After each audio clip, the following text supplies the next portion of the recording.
আল হেলাল জানো কি জানো বেহেশতি বেলাল যে বেহেশতি বেলাল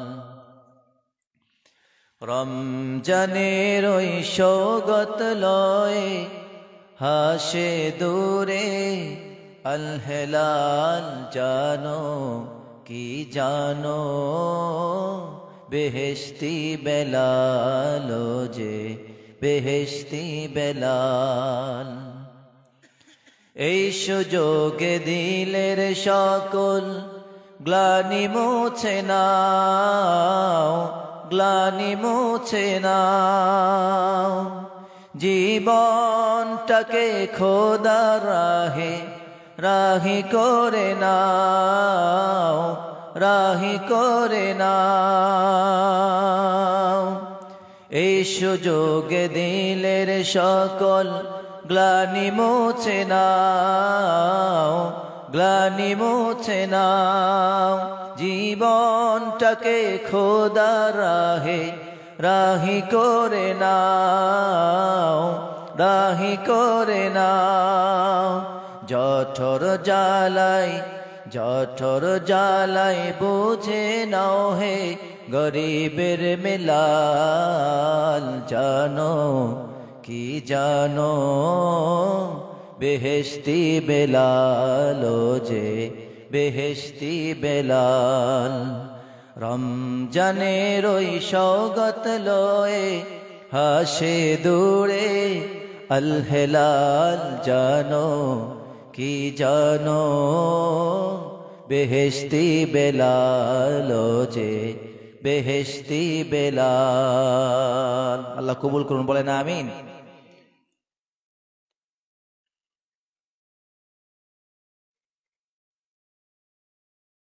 সাপাট বাড়ি তাফসীরুল কুরআন ওয়াজ মাহফিলের সম্মানিত সভাপতি, অত্র এলাকার সর্বজন শ্রদ্ধেয় ব্যক্তিত্ব, হাজারো আলেমের ওস্তাদ, বিশিষ্ট ইসলামী চিন্তাবিদ এবং শিক্ষাবিদ, সুযোগ্য অভিজ্ঞ জনাব মাওলানা জাহাঙ্গীর আলম আলিয়াবি সাহেব আতালাল্লাহু উমরা বারাকাল্লাহু ফি হায়াতি, বলে আমিন। হেড মাদারিস গোদা শিমুল মহিলা মাদ্রাসা, আজকের মাহফিলে আমার পূর্বে যারা কথা বলেছেন, বিশেষ করে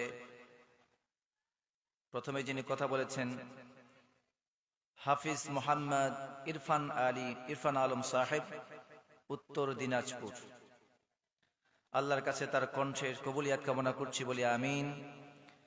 এরপর আমার পূর্বে যিনি কথা বলেছেন, আপনাদের সকলের কাছের সুপরিচিত, আপনাদের কৃতি সন্তান এলাকার, আপনারা সকলে যাকে দ্বিতীয় আজহার হিসেবে চেনেন, ফজিলাতুশ শেখ জনাব মাওলানা আখতার হোসাইন ইসলাহি সাহেব মাদ্দাজিল্লুহুল আলী, উত্তর দিনাজপুর, মিজানুর রহমান আজহারি কণ্ঠে আলোচনা করলেন।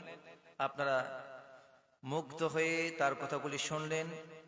আপনাদের এই সন্তান শুধু আপনাদেরই না, এই সন্তান গোটা ভারতবর্ষের, গোটা বিশ্বের, ঠিক কিনা বলেন?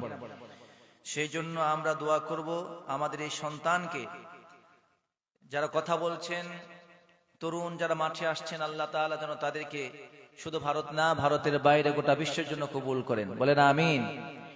বিশেষ করে আমি আপনাদেরকে আন্তরিকভাবে মোবারকবাদ এবং ধন্যবাদ জানাচ্ছি, কৃতজ্ঞতা জানাচ্ছি। আপনারা এই এলাকায় হাজারো মুসলমান বসবাস করেন, তার ভেতর থেকে যাদের দিলে ঈমান ছিল, ঈমানের নূর ছিল যাদের ভেতরে, যাদের ঈমানটা একটু হলেও তেজি ছিল, জ্বলন্ত ছিল, কেবলমাত্র তারাই হাজারো মানুষের ভেতর থেকে বাছাইকৃত হয়ে জান্নাতের বাগানে, কোরআনের বাগানে বসার সুযোগ পেয়েছেন। আল্লাহ বসার তৌফিক দান করেছেন। এই জন্য মহান মাহবুদের দরবারে শুকরিয়া আদায় করছি, বলি আলহামদুলিল্লাহ। আপনাদের এই মাহফিলে যারা এসেছেন, আপনারা যারা এসেছেন, যারা আয়োজন করেছেন, অনেক কষ্ট করেছেন, শ্রম দিয়েছেন, টাকা দিয়েছেন, পয়সা দিয়েছেন, অনেকে বুদ্ধি দিয়েছেন। বিশেষ করে আপনারা রাতের ঘুমকে উপেক্ষা করে চায়ের দোকানে, চায়ের আড্ডায় কিংবা তাস না খেলে, জুয়া না খেলে, নেশা না করে, আপনারা গান বাদ্য না শুনে কোরআনের তেলাওয়াত, কোরআনের আলোচনা শোনার জন্য আসতে পেরেছি। আল্লাহ বসার সুযোগ দিয়েছেন। এই জন্য এই সুযোগটা যে আল্লাহ দিয়েছেন, এটা আপনার আমার অর্জন না, এটা আল্লাহ আপনাকে আমাকে হেদায়েত নসিব করেছেন বিধায় এখানে আসতে পেরেছি। তাছাড়া অন্যরা আসতে পারলো না কেন? আপনাকে আমাকে আল্লাহ কবুল করেছেন তাই। সেই জন্য মহান মাহবুদের দরবারে শুকরিয়া করুন যে আল্লাহ আমাদেরকে এখন অন্তত হাজারো পাপ থেকে বিরত রেখে জান্নাতের মেহমান হিসাবে কবুল করেছেন। বলেন আমিন। আপনারা যারা বসেছেন, এক একটি জান্নাতের গোলাপ, আপনারা ফুটন্ত গোলাপ। কারণ বাগানে থাকে ফুল। বাগানে কি থাকে? বাগানে থাকে ফুল। আপনারা হচ্ছেন জান্নাতের বাগানের ফুল। আমি চাই না এই জান্নাতের বাগান থেকে কোনো ফুল একটি ঝরে পড়ে যাক, কিংবা শয়তান এখান থেকে একটা ফুলকে ছিঁড়ে নিয়ে যাক, এটা আমি চাই না। আমি চাই শয়তানের সাথে যুদ্ধ ঘোষণা করে আজকের মাহফিলের শেষ সময় পর্যন্ত এখানে আমরা থাকবো এবং শুনবো। বলেন ইনশাআল্লাহ। We will try our best. চেষ্টা করব সর্বোচ্চ এখানে থাকার জন্য, শয়তানকে প্রশ্রয় দেব না ইনশাআল্লাহ। বলেন। আমি আমার মা বোনদের প্রতি, ওনাদের আয়োজন করেছে মনে হয় বসার জন্য না, বিশেষ করে আমাদের মা বোনরা এসেছেন, তাদের প্রতি আমি কৃতজ্ঞতা জানাচ্ছি। আমার প্রিয় মা বোনেরা, আপনারা যারা এসেছেন আপনারাও বসুন ধৈর্য সহকারে। আজকের যে আলোচনাটা হবে, আজকের এই আলোচনাটা শুধু পুরুষদের না, আজকের এই আলোচনাটুকুন পুরুষ এবং নারী সকলের জন্য। বলেন আলহামদুলিল্লাহ। সামনে যে মাসটি আসতেছে, এই মাসটার নাম কি? একটু আওয়াজ দিয়ে বলেন তো। আপনাদেরকে আমি একটু কষ্ট দেব, কারণ আমাদের বাংলাদেশের একটা কালচার আছে, আমরা যখন কথা বলি তখন এইভাবে কথা বলি যে শিক্ষক ছাত্র দুইজনে কথা বলতেছেন, আমরা পরস্পরের কথা শুনি, না শুনলে কথা বলতে পারি না। তো আপনাদের কাছ থেকে একটু আমি কথা শুনতে চাই এবং আপনারা আমার কাছ থেকে শুনবেন। যেই জায়গাগুলোতে প্রশ্ন করব ঠিক সেই জায়গাগুলোতে উত্তর দিবেন। বলেন ইনশাআল্লাহ। যেই মাসটি এখন চলছে, এই মাসটির নাম কি বলুন তো? না, এই মাসটির নাম হলো শাবান মাস। আর যেটা আসতেছে সেটার নাম রমাদান মাস। এই শাবান মাসের বিশেষ একটা গুরুত্ব আছে। এই শাবান মাসে মধ্য রজনী, অর্থাৎ 15 তারিখের 14 তারিখ দিবাগত রাত, এই রাতে কেউ যদি, এই রাতে আল্লাহ রাব্বুল আলামিন সমগ্র সৃষ্টির প্রতি দৃষ্টিপাত করেন এবং সবাইকে মাফ করে দেন। কেবলমাত্র 2 শ্রেণীর লোককে মাফ করেন না। কয় শ্রেণীর লোককে? 2 শ্রেণীর লোককে মাফ করেন না। একটা হচ্ছে যারা শিরিক করে আল্লাহর সাথে, তাদেরকে আল্লাহ ক্ষমা করবেন না। 2, যারা ভাইয়ের সাথে হিংসা বিদ্বেষ করে। মুসলিম আমরা, কিন্তু ভাইয়ে ভাইয়ে হিংসা, প্রতিবেশীর সাথে বিদ্বেষ, এই রকমের বিদ্বেষ নিয়ে থাকা যাবে। দাব্বা ইলাইকুম দাউল উমাম ক্বাবলাকুমুল হাসাদ ওয়াল বাগদা। নবীজি বলেন, তোমাদের মধ্যে আমি দেখতে পাচ্ছি পূর্ববর্তীদের ধ্বংসাত্মক যে কর্মকাণ্ডটা তোমাদের মাঝে প্রকাশ পাচ্ছে, সেটি হচ্ছে হিংসা এবং বিদ্বেষ, যা পূর্ববর্তী জাতিকে ধ্বংস করে দিয়েছে। সুতরাং মুসলমান আমরা এক নবীর উম্মত। জোরে বলেন তো, কয় নবীর উম্মত? এক নবীর উম্মত। কিছুক্ষণ আগে আপনাদের প্রিয় ভাই বলে গেলেন, আমাদের প্রভু এক, এক নবীর উম্মত, জীবন বিধান এক, ওই শিবানী কোরআন। তবু কেন এক নও হে মুসলমান, এক হও করি আহ্বান। বাইতুল্লাহ এক, মদিনা শরীফ এক, উহুদ পাহাড় এক, বদরের মাঠ এক। ঠিক কিনা বলেন? সুতরাং আমাদের এক হয়ে যেতে হবে। কি হয়ে যেতে হবে? সুতরাং আল্লাহ যেন আমাদেরকে এক নবীর উম্মত হিসেবে কবুল করেন। বলেন আমিন। তাহলে এই মাসে কয়জন লোককে আল্লাহ মাফ করেন না? বলেন কয়জন? কি কি দোষ থাকবে? ওই 2 জনের অপরাধ কি? একটা হলো হিংসা, আর একটা আল্লাহর সাথে। আপনাদের সমাজে পীরের মাজারে গিয়ে সেজদা মারে, আছে না নাই? কিছু মাজারে গিয়ে সেজদা করার লোক আছে না নাই?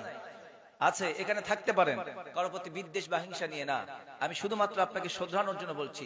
আল্লাহ বলছেন, লা তাসজুদু লিশ-শামসি ওয়ালা লিল القمر واسجدوا لله الذي خلقهن إن كنتم إياه تعبدون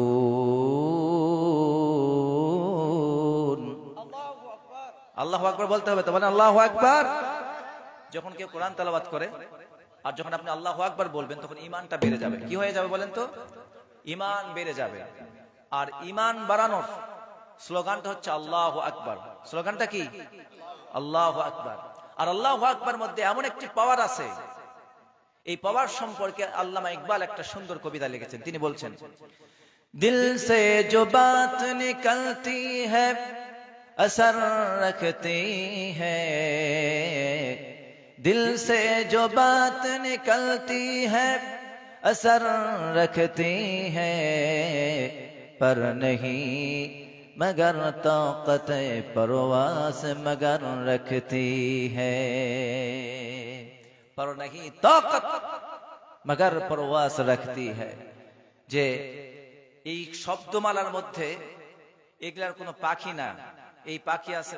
এই যে কথাগুলো বলতেছি, দিল থেকে যে কথা আল্লাহর নামে বের হয়, এই কথার কোনো ডানা নাই। কি নাই? ডানা নাই, কিন্তু ওড়ার ক্ষমতা রাখে। চিৎকার দিয়ে বলেন সুবহানাল্লাহ। এটার কোনো ডানা নাই, ওড়ার ক্ষমতা রাখে। আল্লাহর কথা দিল থেকে যদি বের হয় অন্তরে প্রভাব বিস্তার করে, ঈমানের উপর প্রভাব ফেলে। এই জন্য আমরা বলি আল্লাহু আকবার। আল্লাহ রাব্বুল আলামিন বলেন, যারা শিরিক করে তাদেরকে রব্বুল আলামিন কোনদিন মাফ করবেন না। ইন্নাল্লাহা লা ইয়াগফিরু আন ইউশরাকা বিহি ওয়া ইয়াগফিরু মা দুনা যালিকা লিমান ইয়াশা। চিৎকার দিয়ে বলেন আল্লাহু আকবার। আরেকটা আওয়াজ দিয়ে বলেন আল্লাহু আকবার। আর একটু জোরে বলেন আল্লাহু আকবার। আল্লাহ রাব্বুল আলামিন বলেন, নিশ্চয়ই যারা আল্লাহকে বাদ দিয়ে কোন দেবতার, কোন মূর্তির, মাটির, পাথরের, গাছের, সূর্যের, চাঁদের, পাহাড়ের, পর্বতের, সোনার, পিতলের, লোহার কিংবা যে কোনো মূর্তির যে পূজা করবে, যারা পূজা করবে সঙ্গে সঙ্গে ঈমান চলে যাবে। আর আল্লাহ রাব্বুল আলামিন তার ঠিকানা জাহান্নামে করে দিবেন। আল্লাহ বলছেন, এইভাবে যারা আল্লাহকে বাদ দিয়ে অন্যকে সিজদা করবে, মাথা নত করবে, তার সামনে নজরানা পেশ করবে, তার কাছে ভাগ্যের জন্য চাইবে, তার কাছে বিপদ থেকে পরিত্রাণ চাইবে, এইভাবে যারা আল্লাহকে বাদ দিয়ে অন্যের কাছে চায়, রব্বুল আলামিন বলেন ওদের জীবনের একটা পাপও আমি রব্বুল আলামিন মাফ করব না। তাদের ঠিকানা হলো জাহান্নাম। চিৎকার দিয়ে বলেন নাউযুবিল্লাহ।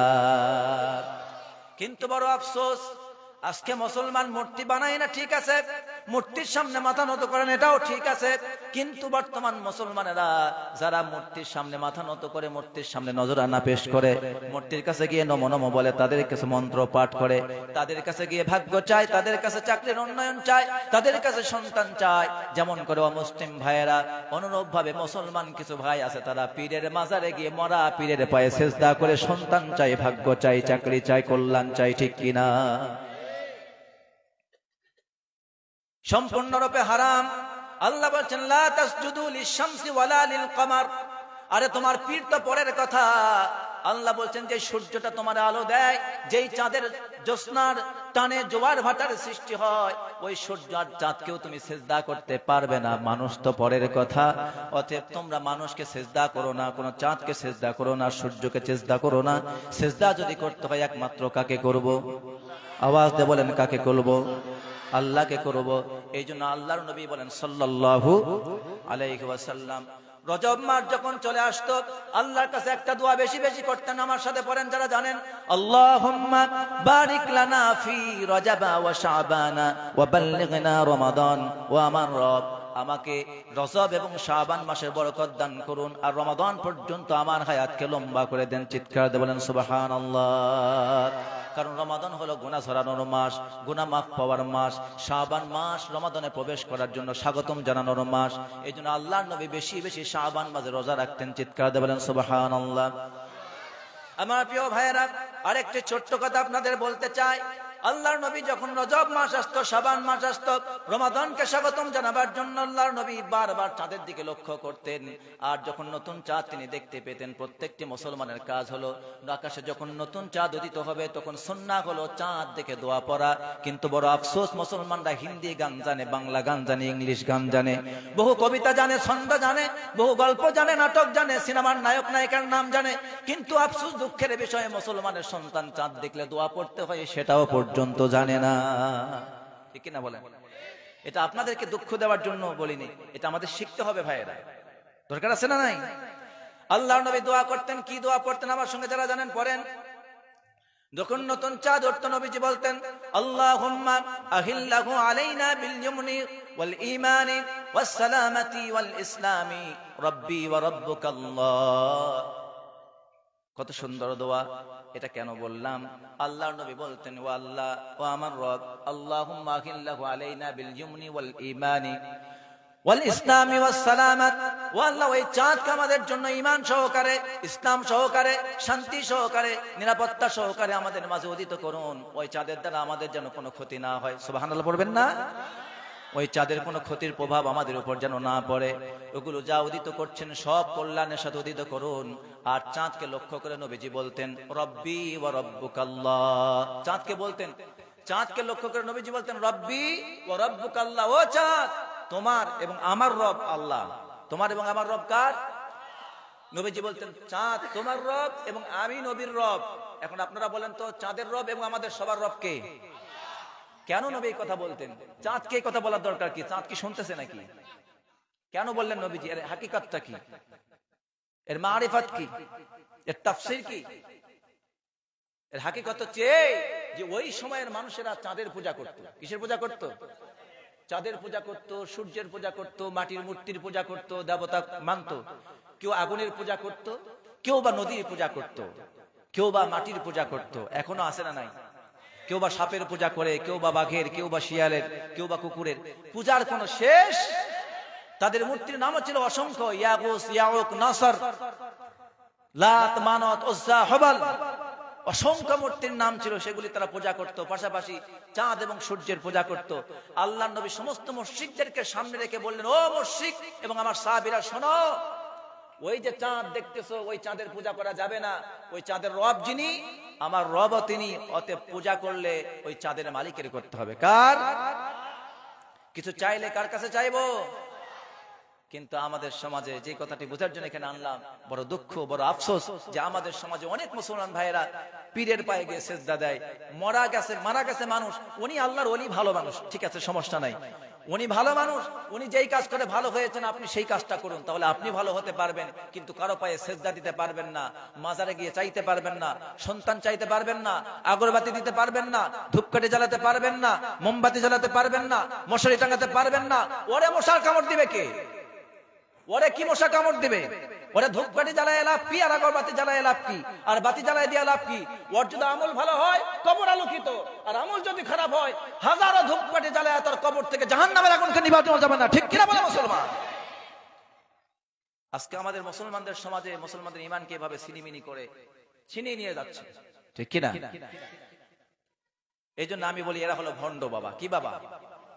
যিনি মারা গেছেন তার কথা বলিনি, উনি ভালো, কিন্তু যারা নিয়ে যাচ্ছে তারা কি? যারা ডাকতেছে আপনাদেরকে তারা কি? ওরে ও ভণ্ড বাবা, ওরে ও ভণ্ড বাবা, রোজ হাসরে দেখবে তোমার কোন বাবা। ঠিক কিনা বলেন? ভণ্ডামি করছেন আজকে দুনিয়াতে, মানুষের ঈমান নষ্ট করতেছেন, ধোঁকা দিচ্ছেন মানুষকে, সহজ সরল লোকদের ঈমানকে কিনে নিয়ে তাদের শিরকের মধ্যে ঢুকায় দিচ্ছেন। দুনিয়ার আদালতে হয়তো বাঁচতে পারবেন, আপনার টাকা পয়সা আছে, ক্ষমতা আছে, বড় লোকদের সাথে হাত আছে, উপরওয়ালাদের সাথে হাত আছে, বিধায় আপনাকে কেউ কিছু বলতে পারে না। আপনি মাজার খুলে সেখানে ব্যবসা করতেছেন, কিন্তু দুনিয়ায় বাঁচতেও আল্লাহর আখিরাতের আদালতে বাঁচা যাবে।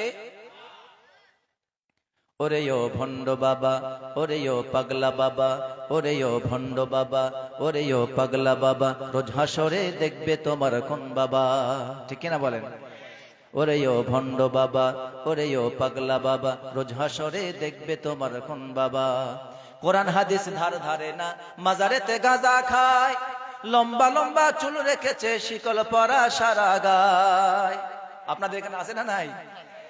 আরে ভাই, হিন্দু ভাইয়েরা ও মুসলিম ভাই যারা আছেন তাদের বিরুদ্ধে বলছেন, তাদের সংস্কৃতি তারা করবে, তাদের সংস্কৃতি ঢোল বাজানো, নাচ গান করা, নৃত্য করা, পূজা করা, এটা তারা করবে। কিন্তু আপনি মুসলমান হয়ে কিভাবে একজন কবরের মাজারে গিয়ে ঢোল তবলা বাজান, কাওয়ালি গান গান? এটা কি আপনার? আপনি মুসলিম নাকি অন্য কিছু? কি আল্লাহ বলছেন, ওয়া মিনান নাসি মান ইয়াশতারি লাহুল হাদিস। আল্লাহর কোরআনকে বাদ দিয়ে, হাদিসকে বাদ দিয়ে যারা নাচ গান তৈরি করে মানুষকে ধোঁকা দেয়, এগুলি সব লাহুল হাদিস, এগুলি সব শোনা হারাম, সব শয়তানের কাজ। কার কাজ? ঢোল বাজা, গান শোনা, বাদ্যযন্ত্র বাজা, এগুলি সব শয়তানের কাজ। যদিও আমরা মুসলমান, আমাদের ভিতরে ইমানের দুর্বলতার কারণে আমরা অনেকই অপরাধগুলি করি, কিন্তু এটা যদি ইমানের সাথে, বিশ্বাসের সাথে করি, তাহলে ইমানদার থাকবেন না, সঙ্গে সঙ্গে বেঈমান হয়ে যাবে। ওরে ও ভণ্ড বাবা, ওরে ও পাগলা বাবা, রোজ হাসরে দেখবে তোমার কোন বাবা। কোরআন হাদিস ধার ধারে না, মাজারেতে তামাক খায়, লম্বা লম্বা চুল রেখেছে, শিকল পরা সারা গায়, মোষে ঢেকেছে মুখ, দেখবেন বিশাল বড় বড় মোষ, দাড়ি নাই, আছে কি বিশাল বড় মরদ, হ্যাঁ পাগড়ি আছে না, পাগড়ি আছে, মানে মোষের মনে হয় ভাতা পায় নাকি? আপনি দেখেন ভাতা দেয় নাকি? বলা যায় না, আপনি দেখেন মোষের ভাতা দিতে পারে। কোরআন হাদিস ধারে ধারে নাম, মাজারেতে গাঁজা খায়, লম্বা লম্বা চুল রেখেছে, শিকল পরা সারা গায়, মোষে ঢেকেছে মুখ, মোষে ঢেকেছে মুখ, বোঝা যায় না কি কারবার। মানে টর্চ লাইট মারে দেখতে হয় আসলে কি খায়, ওর মুখ কোথায়, টর্চ লাইট মারে দেখতে হয়। ওরে ও ভণ্ড বাবা, ওরে ও পাগলা বাবা, রোজ হাসরে দেখবে তোমার কোন বাবা। ওরা যখন দই খায়, মোষ টেনে ধরে খায়, কারণ মোষ যেভাবে আছে সাইজ করা, তাতে তো গিলাস ঢুকবে না, জঙ্গল সব ভিতরে ঢুকবে। যেন তেন চিরুনি দিয়ে মোষ আশ্রানো যাবে না, ওর জন্য বায়না দিয়ে লোহার চিরুনি বানাতে হবে। মোষের মধ্যে যে জট, তাদের মধ্যে কত বড় উকুন হয়েছে আল্লাহ ভালো জানে, ঠিক কিনা বলেন? আর গায়ের দুর্গন্ধ, গায়ে কাপড় নাই, সুপুর নাই, কি ময়লা কাপড় সুপুর পরে থাকে, সেইটা নিয়ে ওরাই হচ্ছে ভণ্ড বাবা, ঠিক কিনা? ওরে ও ভণ্ড বাবা, ওরে ও পাগলা বাবা, রোজ হাসরে দেখবে তোমার কোন বাবা। যত বাবা তত মাজার, বাবা হলো বেসমার, রেল লাইনে নাই রে মাজার, বাস লাইনেই সব মাজার। আপনার এই যে কিষানগঞ্জ স্টেশন থেকে উঠবেন, হাওড়া পর্যন্ত যাবেন। আমি তো একবার ভ্রমণ করলাম কলকাতায়, মহাবিদ্যালয়, কোনো মাজার চোখে পড়েনি, কিন্তু যখনই আমি বাসে চড়ে আসি কিংবা অটো চড়ে আসি, তখনই দেখি রাস্তার মোড়ে মোড়ে মাজার আছে। রেল লাইনে মাজার নাই কেন? ওরা জানে রেল লাইনে স্টেশন, সব জায়গায় স্টেশন নাই, সব জায়গায় রেল ইচ্ছা করলে দাঁড়ানো যাবে না, রেলকে দাঁড়ানো যাবে না। এই জন্য ওরা বুঝে শুনে কোন জায়গাতে সহজে লোক আসতে পারবে, সেই জায়গায় বসে চিন্তা ভাবনা করে মাজার খুলে বসে আছে। যত বাবা তত মাজার, বাবা হলো বেসমার, রেল লাইনে নাই রে মাজার, বাস লাইনে সব মাজার। নিজের বাপের লয় না খবর, নিজের মায়ের লয় না খবর। মা বাড়িতে পড়ে আছে অসুস্থ, মায়ের দেখভাল করার চিন্তা নাই, বাবার দরবারে গরু মুরগির অভাব নাই, টাকা পয়সার অভাব নাই, মরা মানুষকে যাই টাকা দিচ্ছে। কি কথা বুঝাতে পারলাম? আপনাদের এখানে নাই, এটা বাংলাদেশে আছে। আপনাদের এখানে আছে? ও আপনাদের এখানেও আছে? আচ্ছা, আমি তো ভাবছি আমাদের বাংলাদেশে শুধু আছে, আপনাদের এখানে নাই। কিন্তু আজকে আস্তে আস্তে অনেক কিছু দেখলাম, মানে আজকে বিশেষ দিন পড়ে গেছে আপনাদের এখানে আসার জন্য। ভাবছিলাম একটা অন্য বিষয়ে আলোচনা করব, কিন্তু আসার পথে যখন দেখলাম, ভাবলাম যে এটা না বললে আর উপায় নেই। আল্লাহ আমাকে তো আবার ধরবে যে এখানে গিয়েছিলে, অমুক অমুক বিষয় দেখছিলে, বলানি কেন? আল্লাহ তাআলা রাসূল কোরআনে হাদিসে বলেছেন, লা ইয়াহদিরুন্না, নবীজি বলেছেন, তোমার সামনে যদি তুমি দেখো আল্লাহর প্রয়োজনে কোনো কথা বলার হক হয়ে গেছে, তুমি যদি না বলো, ফায়াকুলুল্লাহু মা মানাআকা আন তাকুলা, আল্লাহ জিজ্ঞেস করবেন কিসে তোমাকে আমার ব্যাপারে বলতে নিষেধ করেছিল। তখন মানুষ জবাব দিয়ে বলবে, ইয়া রাব্বি ইন্নী খাশিতুন নাস, ইয়া আল্লাহ আমি মানুষকে ভয় পেয়েছিলাম, যার কারণে হক কথাটা বলতে পারিনি। এই কথা বললে যদি অন্যরা আমাকে মার দেয়, ভণ্ড যারা আছে তারা যদি আমাকে গ্রেফতার করে ফেলে, ওরা যদি আমাকে মার দিয়ে দেয়, ওরা যদি আমার মুখ চেপে ধরে, আমাকে সমাজ থেকে বয়কট করে দেয়, বিভিন্নভাবে আমি ভয়ে ছিলাম, তাই আমি হক কথাটা বলতে পারিনি। তখন আল্লাহ বলবেন, ও বান্দা, আমি তাদেরকে ভয় করার চেয়ে বেশি হকদার ছিলাম তোমার কাছে আমাকে ভয় করা। তুমি আমাকে ভয় না করে মানুষকে ভয় করলে, অতএব তোমার ঠিকানা জাহান্নাম। নাউযুবিল্লাহ বলবেন না সুবহানাল্লাহ বলবেন? আল্লাহ বলছেন ফালা তাখশাউহুম ওয়াখশাউনি। আল্লাহ বলছেন খবরদার মানুষকে ভয় করো না। ভয় করব কাকে? খবরদার মানুষকে ভয় করবেন না, ভয় করবেন কাকে? আজকে আপনারা যদি সবাই মুসলমানরা আল্লাহকে বেশি ভয় করতে পারতেন, তাহলে বাবরি মসজিদ আর রাম মন্দির হতো না, জ্ঞানবাপী মসজিদ ছিনাই নিতে পারতো না, নতুন করে আদিনাথ মসজিদ আবার মন্দির বানাবার ষড়যন্ত্র করতে পারতো না। যারা বলেন ঠিক কিনা মুসলমান? আপনার ভেতরে আল্লাহর ভয় নেই। ওরা ওদের চর্চা করে আদর্শ ঠিক, কিন্তু আপনি আমার আদর্শ, নবীর আদর্শ আমরা চর্চা করতে পারি না, আমরা মুশরিকদের আদর্শ চর্চা করি। নাউযুবিল্লাহি মিন যালিক। আল্লামা ইকবাল রাহমাতুল্লাহি আলাইহি সুন্দর করে একটা কবিতা বলেছেন। তিনি বলছেন হাত বেজোর है इल्हाद से दिल खुगर है, हाथ बेजोर है इल्हाद से दिल खुगर है, उम्मते बाइस रसवाए पैगंबर है। আল্লামা ইকবাল বলছেন যে বর্তমান মুসলমানদের বাহু আছে, শক্তি নাই, প্যারালাইজড, ঈমান প্যারালাইজড, শক্তিও প্যারালাইজড। কি বললেন? বাহু আছে, আমার হাত আছে, শক্তি নাই। এরপর কথাটা বললেন আরো কঠিন, বলছেন অন্তর আছে, ঈমান নাই। কি বলছেন? অন্তর আছে, ঈমান নাই। আর একটি কথা বললেন, যদি বর্তমান নবী থাকতেন তাহলে এইরকম উম্মত দেখে লজ্জা পেতেন নবীজি। নাউযুবিল্লাহি মিন যালিক। এর পরের অংশে তিনি বলতেছেন এইভাবে বতশকন উঠ গয়ে বাকি জো রহে বতগর হে, বতশকন উঠ গয়ে বাকি জো রহে বতগর হে, থা ইব্রাহিম পেদর और पिसर आजर है। খুবই মনোযোগ দেন, যে কথাগুলো বলতেছেন প্রত্যেকটি কথা বর্তমানের মুসলমানদের জীবনের সাথে, তার কাজের সাথে মিল। তিনি কোরআনের ব্যাখ্যা করেছেন কবিতা দিয়ে, কোরআনের আয়াতগুলি তার কবিতার সাথে মিলে যায়।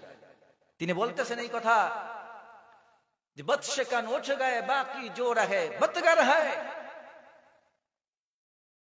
ইব্রাহিমের সন্তান যারা মূর্তি ভাঙার দল, তারা দুনিয়া থেকে বিদায় হয়ে চলে গেছে। বর্তমানে যারা আছে তারা মূর্তি বানায়, ইব্রাহিমের সন্তান। আর বর্তমানে ইব্রাহিমের সন্তানরা মূর্তি নির্মাতা হয়ে ইব্রাহিমের পিতা আদর্শে বসে আছে। নাউযুবিল্লাহি মিন যালিক। আজকে যদি মুসলমানদেরকে প্রশ্ন করা হয়, ও মুসলমান, তুমি মুসলমান, তোমার বাড়িতে কোনো তো সিনেমার নায়ক নায়িকার ছবি থাকতে পারে না, তোমার বাড়িতে কোনো মূর্তি বিক্রি হতে পারে না, তোমার দোকানে কোনো মূর্তি থাকবে না, তোমার বাড়িতে মূর্তি থাকবে না, তুমি মূর্তি কিনবে না, তুমি মূর্তি বিক্রি করবে না, মূর্তির সাথে তুমি সম্পর্ক রাখবে না, মূর্তি নামক কোনো ছবি তোমার বাড়ির মধ্যে রাখবে না। কিন্তু দুঃখজনক হলেও সত্য, আমি টিভিতে দেখেছি, চ্যানেলে দেখেছি, অসংখ্য মুসলমানের সন্তান নিজেরা মূর্তি বানায়, মূর্তি বিক্রি করে। তাহলে এরা ইব্রাহিমের সন্তান হয় কিভাবে? ইব্রাহিমের সন্তান যেমন মূর্তি নির্মাণ করে মুশরিক হয়ে জাহান্নামে গিয়েছে, এদের ঠিকানাও জাহান্নামে। জোরে কোন ঠিক কিনা? কথা কি একটাও বাড়িয়ে বললাম? রহমত আসবে না ভাইয়েরা। সুতরাং এই শাবান মাস, কি মাস এটা? এই শাবান মাস আমাদের মাঝে চলছে এখন, সামনে আসতেছে রমাদান। এই রমাদানে এখন থেকে প্রস্তুতি নিন, যেন রমাদানে আমাদের গুনাহগুলিকে ঝরাই নিতে পারে। আল্লাহ তৌফিক দান করুন, বলেন আমিন। এই শাবান মাস যখন আসতেন, নবীজি যখন শাবান মাস পেতেন, বেশি বেশি রোজা রাখতেন। হযরত ওসামা ইবনে যায়েদ রাদিয়াল্লাহু তাআলা নবীজিকে জিজ্ঞেস করতেন, ইয়া রাসূলুল্লাহ সাল্লাল্লাহু আলাইহি ওয়াসাল্লাম, লাম আরাকা তাসুমু শাহরান মিনাশ শুহুর মা তাসুমু মিন শাবান। ইয়া রাসূলুল্লাহ সাল্লাল্লাহু আলাইহি ওয়াসাল্লাম, আমি তো আপনাকে গোটা বছর দেখেছি আপনি রোজা রাখেন, কিন্তু শাবান মাসে এত বেশি পরিমাণ রোজা রাখেন যে অন্য কোন মাসে এত রোজা রাখতে দেখি না। এর কারণটা কি? নবীজি জবাবে বললেন, যালিকা হুয়া শাহরুন, এটা এমন একটি মাস, ইয়াগফুলুন নাসু আনহু, মানুষ এর ব্যাপারে গাফেল থাকে।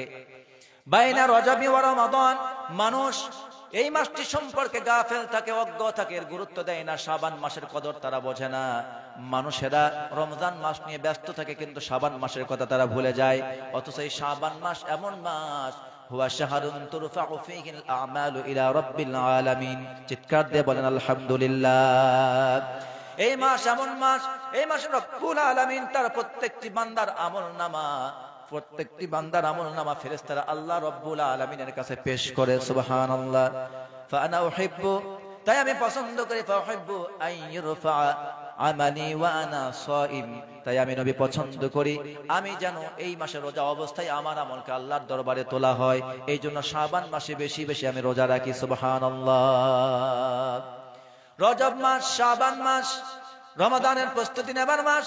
এই মাসে বেশি বেশি রোজা রাখবেন। শাবান মাস রোজা রাখার মাস, নবীজি বেশি বেশি রোজা রাখতেন। কিন্তু আমার তো মনে হয় বর্তমান মুসলমান যারা আছে এখনো শাবান মাসে একটা রোজাও মনে হয় অনেকে রাখেনি। রাখছেন? রাখেন নাই। অথচ নবীজি এই মাসের প্রথম দশকেই বেশি বেশি রোজা রাখতেন। শাবান মাসের শেষের দিকে রোজাগুলি ছেড়ে দিতেন, আর প্রথম থেকে 20-25 পর্যন্ত তিনি লাগাতার রোজা রাখতেন। কিন্তু আমরা বড় আফসোস, মুসলমান রমজান পেলে সব গুনাহ মাফ করে নিতে চায়। রমজান আসলে পরে এইটা করব সেইটা করব, সব গুনাহ ছেড়ে দেব, 5 ওয়াক্ত নামাজ ধরবো, হাজি হয়ে যাব, গাজী হয়ে যাব, আর কোনো গুনাহ করব না। কিন্তু রমজান মাস যখন আসে, যখন কুকুরের লাশ যেমন, রমজান আসলেও তেমন। রমজান মাস যখন চলে আসে, সুবে সাদেকের আগে সেহরি করে, ইফতার করার পর সাথে সাথে আবার বিড়ি দিয়ে ইফতার শুরু করে, সিগারেট দিয়ে ইফতার শুরু করে, তামাক দিয়ে শুরু করে। ও রোজা রেখে লাভ কি? ঠিক কিনা বলেন? এই জন্য আপনাকে আমাকে রজব মাস, শাবান মাসে বরকত নেওয়ার জন্য এই শাবান মাস থেকে রোজা রাখতে হবে। পারবো তো ইনশাআল্লাহ? এখনো শাবান মাসের অর্ধেক আছে। কত আছে? নিয়ত করে ফেলুন এখন থেকে। আমি কিন্তু রোজা রাখা শুরু করছি আলহামদুলিল্লাহ। আপনারা নিয়ত করুন, রমাদান মাসকে স্বাগতম জানানোর জন্য উত্তম মাধ্যম হলো শাবান মাসে রোজা রাখা। শাবান মাসে বেশি বেশি কি করা? 3টা পদ্ধতি আপনাদের বলে দিচ্ছি, খুব খেয়াল করুন।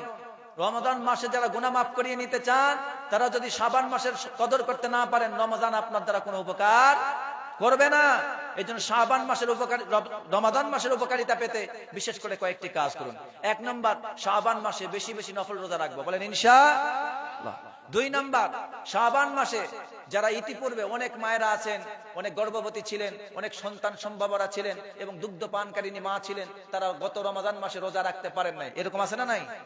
গর্ভবতী হওয়ার কারণে গত বছরে রোজা রাখতে পারেন নাই, আছে না নাই? আবার মাসিক হওয়ার কারণে, মেনস্ট্রুয়েশনের কারণে রোজা রাখতে পারেন নাই, আছে না নাই? এরকম যারা রোজাকে কাজা করেছেন, কিংবা কোনো পুরুষ ভাইয়েরা অসুস্থতার কারণে রোজা কাজা করে ফেলেছেন, তারা এই শাবান মাসে প্রত্যেকটি রোজার কাজা আদায় করে দিবেন, বলেন ইনশাআল্লাহ। 2 নম্বর কাজ গেল। 3 নম্বর হলো, রমাদান মাস আসতেছে, এই জন্য এখন থেকেই রমাদান মাসের চাঁদকে স্বাগতম জানাবার জন্য দোয়া মুখস্থ করে ফেলুন। আগামী রমাদান মাস আসতেছে, 1ম তারিখটা যেন আমি জানতে পারি, মুসলিম হিসাবে চাঁদের খবর রাখতে পারি। এটা হলো সুন্নাত। এটা কি সুন্নাত? এটা যেন করতে পারি। আর এই মাসে এখন থেকে বেশি বেশি তওবা করব। যারা বলেন কি করব? বেশি বেশি তওবা করবেন। রমাদান মাস আসতেছে, এখন থেকে তওবা করবেন। তওবা না করলে রমাদানের রোজা দিয়ে গুনাহ মাফ হবে না। রজব শাবানে বরকত দাও, রমজানে লে গুনাহ ঝরাও। রজব শাবানে বরকত দাও, রমজানে লে গুনাহ ঝরাও। সপ্তাহ জোড়ে তুমি গুনাহ ঝরাও, রজব শাবানে বরকত দাও, রমজানে লে গুনাহ ঝরাও। বলেন আমিন। আমাদের পাপ আছে না নাই? আমাদের পাপ আছে, অনেক পাপ আমাদের আছে, আমরা জানি না। এমন পাপ আছে, হাজারো মানুষ আমার পাপের সাক্ষী আছে। আবার এমন পাপ আছে যে পাপের সাক্ষী কেউ নাই, শুধু আমি আর আল্লাহ জানে। এমন পাপ আছে না নাই? আল্লাহ রাব্বুল আলামিন তার বান্দার প্রত্যেকটি কাজকে সংরক্ষণ করছেন, ঠিক কিনা বলেন? আপনার প্রত্যেকটি কথা, প্রত্যেকটি কাজ, প্রত্যেকটি চোখের ওঠা বসা, চোখের পলক, চোখের পাতার ওঠা নামা, আপনার হৃদয়ের কল্পনা, কোথায় গহীন কন্দরে কি আপনি কল্পনা করেন, সব রব্বুল আলামিনের খাতায় রেকর্ড আছে। এমন কি বান্দা এমন অনেক পাপ কাজ করে, বান্দা পাপ কাজ করতে করতে আনন্দে আনন্দে উন্মত্ত হয়, এক সময় তার পাপের কথা সে ভুলে যায়, সে কি পাপ করেছে। কিন্তু আল্লাহ বলেন, বান্দা তুই তোর পাপের কথা ভুলে গেলেও আমি রব্বুল আলামিন তোর পাপের কথা ভুলে নাই, সব পাপ আমার খাতায় রেকর্ড করা আছে। আবার বান্দা যখন অনেক সওয়াবের কাজ করতে থাকে, এত বেশি সওয়াবের কাজ করে, সওয়াব করতে করতে বান্দার মনেই থাকে না সে কত সওয়াব করেছে। বান্দা অনেক সময় ছোট ছোট সওয়াবের কথাগুলি ভুলে যায়। সে মনে করে আমার এখনো তো অনেক সওয়াব হয়নি। এটা তাদের দিলের খবর যারা বেশি বেশি আল্লাহর ইবাদত করে। যত বেশি ইবাদত করে তত মনে করে আমার এখনো ইবাদত অনেক বাকি আছে, আর ইবাদত করতে হবে। আল্লাহ তাদেরকে রহমত করেন, তাদের প্রতি রব্বুল আলামিন রহম করেন, দয়া করেন, যার কারণে তারা বেশি বেশি ইবাদত করতে পারে। অনেক বেশি ইবাদত করার পরেও তারা মনে করে আমার কিচ্ছু ইবাদত হয় নাই, তখন তারা ছোট্ট ছোট্ট ইবাদতের কথাগুলি ভুলে যায়। রব্বুল আলামিন বলেন, বান্দা তুই তোর জীবনে বড় বড় ইবাদত করার পরেও ছোট্ট ছোট্ট ইবাদতের কথা, বড় ইবাদতের চাপে ভুলে গিয়েছিলি, কিন্তু আমি রব্বুল আলামিন ছোট ছোট ইবাদত কথাও ভুলে যাই নাই, সব লিখে রেখেছি। সুবহানাল্লাহ। ফামান ইয়ামাল মিসকালা যাররাতিন খায়রান ইয়ারা ওয়া মান ইয়ামাল মিসকালা যাররাতিন শাররান ইয়ারা। চিৎকার দেবেন আল্লাহু আকবার। আল্লাহর নবীকে জিজ্ঞেস করা হলো, কোরআনে কারীমের সবচাইতে হতাশাব্যঞ্জক আয়াত কোনটি? যে আয়াত শুনলে সাহাবায়ে কেরাম ভয়ে থরথর করে কাঁপতেন। তারা এই আয়াত যখন শুনতেন ভয়ে তারা কেঁপে উঠতেন। আল্লাহর নবীকে বলতেন, ইয়া রাসূলুল্লাহ সাল্লাল্লাহু আলাইহি ওয়াসাল্লাম, আমরা তো অনেক জিনা করেছি, মদ খেয়েছি, মানুষ খুন করেছি, যুদ্ধ করেছি, আমরা তো এমন কোনো পাপ করি নাই। যদি যাররা পরিমাণ পাপও যদি আল্লাহর দরবারে হাজির করা হয়, তাহলে তো সেই দিন আমরা আল্লাহর কাছে গ্রেফতার হয়ে যাব, বাঁচার কোনো উপায় নাই। ঠিক কিনা বলেন? সেই দিন তো বাঁচতে পারবো না। এই জন্য আল্লাহর নবীর কাছে ফেরেশতারা বলতেন, ইয়া রাসূলুল্লাহ সাল্লাল্লাহু আলাইহি ওয়াসাল্লাম, কোরআনের মধ্যে সবচাইতে হতাশাব্যঞ্জক আয়াত কোনটি? নবীজি শোনায় দিতেন, ফামান ইয়ামাল মিসকালা যাররাতিন খায়রান ইয়ারা ওয়া মান ইয়ামাল মিসকালা যাররাতিন শাররান ইয়ারা। কোরআনের মধ্যে সবচাইতে হতাশাব্যঞ্জক আয়াত হলো এই আয়াত, যে বান্দা যদি তার জীবনে ছোট্ট ছোট্ট ক্ষুদ্রাতি ক্ষুদ্র পরমাণু সমান পরিমাণও যদি কেউ কোনো গুনাহ করে থাকে, আল্লাহ রাব্বুল আলামিন তাও বান্দার সামনে পেশ করে দিবেন। আবার কোন বান্দা যদি ছোট্ট ছোট্ট ক্ষুদ্রাতি ক্ষুদ্র যদি সওয়াবের কাজ করে থাকেন, এমনকি আপনি যদি একটা পিপিলিকাকেও আপনি যদি বাঁচাইয়া থাকেন, রব্বুল আলামিন সেটাও আপনার আমলনামায় লিখায় দেখাবেন। সুবহানাল্লাহ। কিন্তু আপনার আমার যদি সব পাপ আল্লাহ তাআলা আপনার আমার সামনে হাজির করেন, আমরা কি বাঁচতে পারবো? বাঁচতে পারবো না। তখন আল্লাহ রাব্বুল আলামিন আরেকটা আয়াত তাদেরকে শোনায় দিলেন, শোনো, ভয় পাওয়ার কারণ নাই, টেনশন পাওয়ার কারণ নাই। বান্দা যদি তওবা করে মাফ চায়, তার জীবনের যত বড়ই গুনাহ হোক আমি রব্বুল আলামিন মাফ করে দিব। সুবহানাল্লাহ। লা তাকনাতু মির রাহমাতিল্লাহ ইন্নাল্লাহা ইয়াগফিরুয যুনুবা জামিআ ইন্নাহু হুয়াল গফুরুর রহিম। আরে আওয়াজে বলা যাবে না আল্লাহু আকবার। আল্লাহ রাব্বুল আলামিন বললেন, বান্দারা ভয় পাওয়ার কোনো কারণ নাই, টেনশন পাওয়ার কোনো কারণ নাই। আমি রব তো আছি তোমাদের জন্য, আমি তোমাদের স্রষ্টা, আমি তোমাদের বানিয়েছি আদর করে ভালোবেসে। বান্দা, আমি আল্লাহর চাইতে তোমাকে কেউ বেশি ভালোবাসতে পারবে না। এমনকি দুনিয়ার মানুষ তো নয়, এমনকি তোমার বাবা তোমার মাও তোমারে বেশি ভালোবাসতে পারবে না। আমি আল্লাহর কাছে ভালোবাসা রেখে দিয়েছি 99 ভাগ। জোরে বলেন কত ভাগ? আমি আল্লাহর কাছে ভালোবাসা আছে 99 ভাগ, আর 1 ভাগের ভালোবাসা ভাগ করে করে করে করে শত শত ভাগ করে কোটি কোটি ভাগ করে তার যাররা পরিমাণ ভালোবাসা দুনিয়ার সমস্ত প্রাণীকুলের মধ্যে আমি বিতরণ করে দিয়েছি। আমি রব্বুল আলামিন কোন বান্দাকে জাহান্নামে দিতে চাই না, কিন্তু বান্দা নিজের থেকেই আগ্রহ ভরে, ইচ্ছা করে, জোর করে, জুলুম করে জাহান্নামে যাওয়ার জন্য প্রতিযোগিতা করে। আমি রব্বুল আলামিন সবাইকে মাফ করে দিতে চাই। আমার বান্দা ভয় পাওয়ার কোনো কারণ নাই, হতাশ হওয়ার কোনো কারণ নাই। তুমি যদি আমার কাছে তওবা করতে পারো, আমি রব্বুল আলামিন তোর জীবনের সমস্ত গুনাহগুলি মাফ করে দেব। বলেন সুবহানাল্লাহ। এই জন্য আমার জীবনের কেউ যেটা জানে না সেটা জানে কে? আমার জীবনের সব পাপের কথা আমি যদিও ভুলে যাই, কিন্তু সেটাও জানেন কে? পৃথিবী না জানুক আমি তো জানি, আমি কি পাপ করেছি হায়। ঠিক কিনা বলেন? পৃথিবী না জানুক আমি তো জানি, আমি কি পাপ করেছি হায়। আমার পাপের করলে বিচার, বাচার আমার নাই উপায়। দয়াময় তুমি মাফ করো আমায়, মাফ করো আমায়। পৃথিবী না জানো আমি তো জানি। পারবেন আমার সাথে বলতে?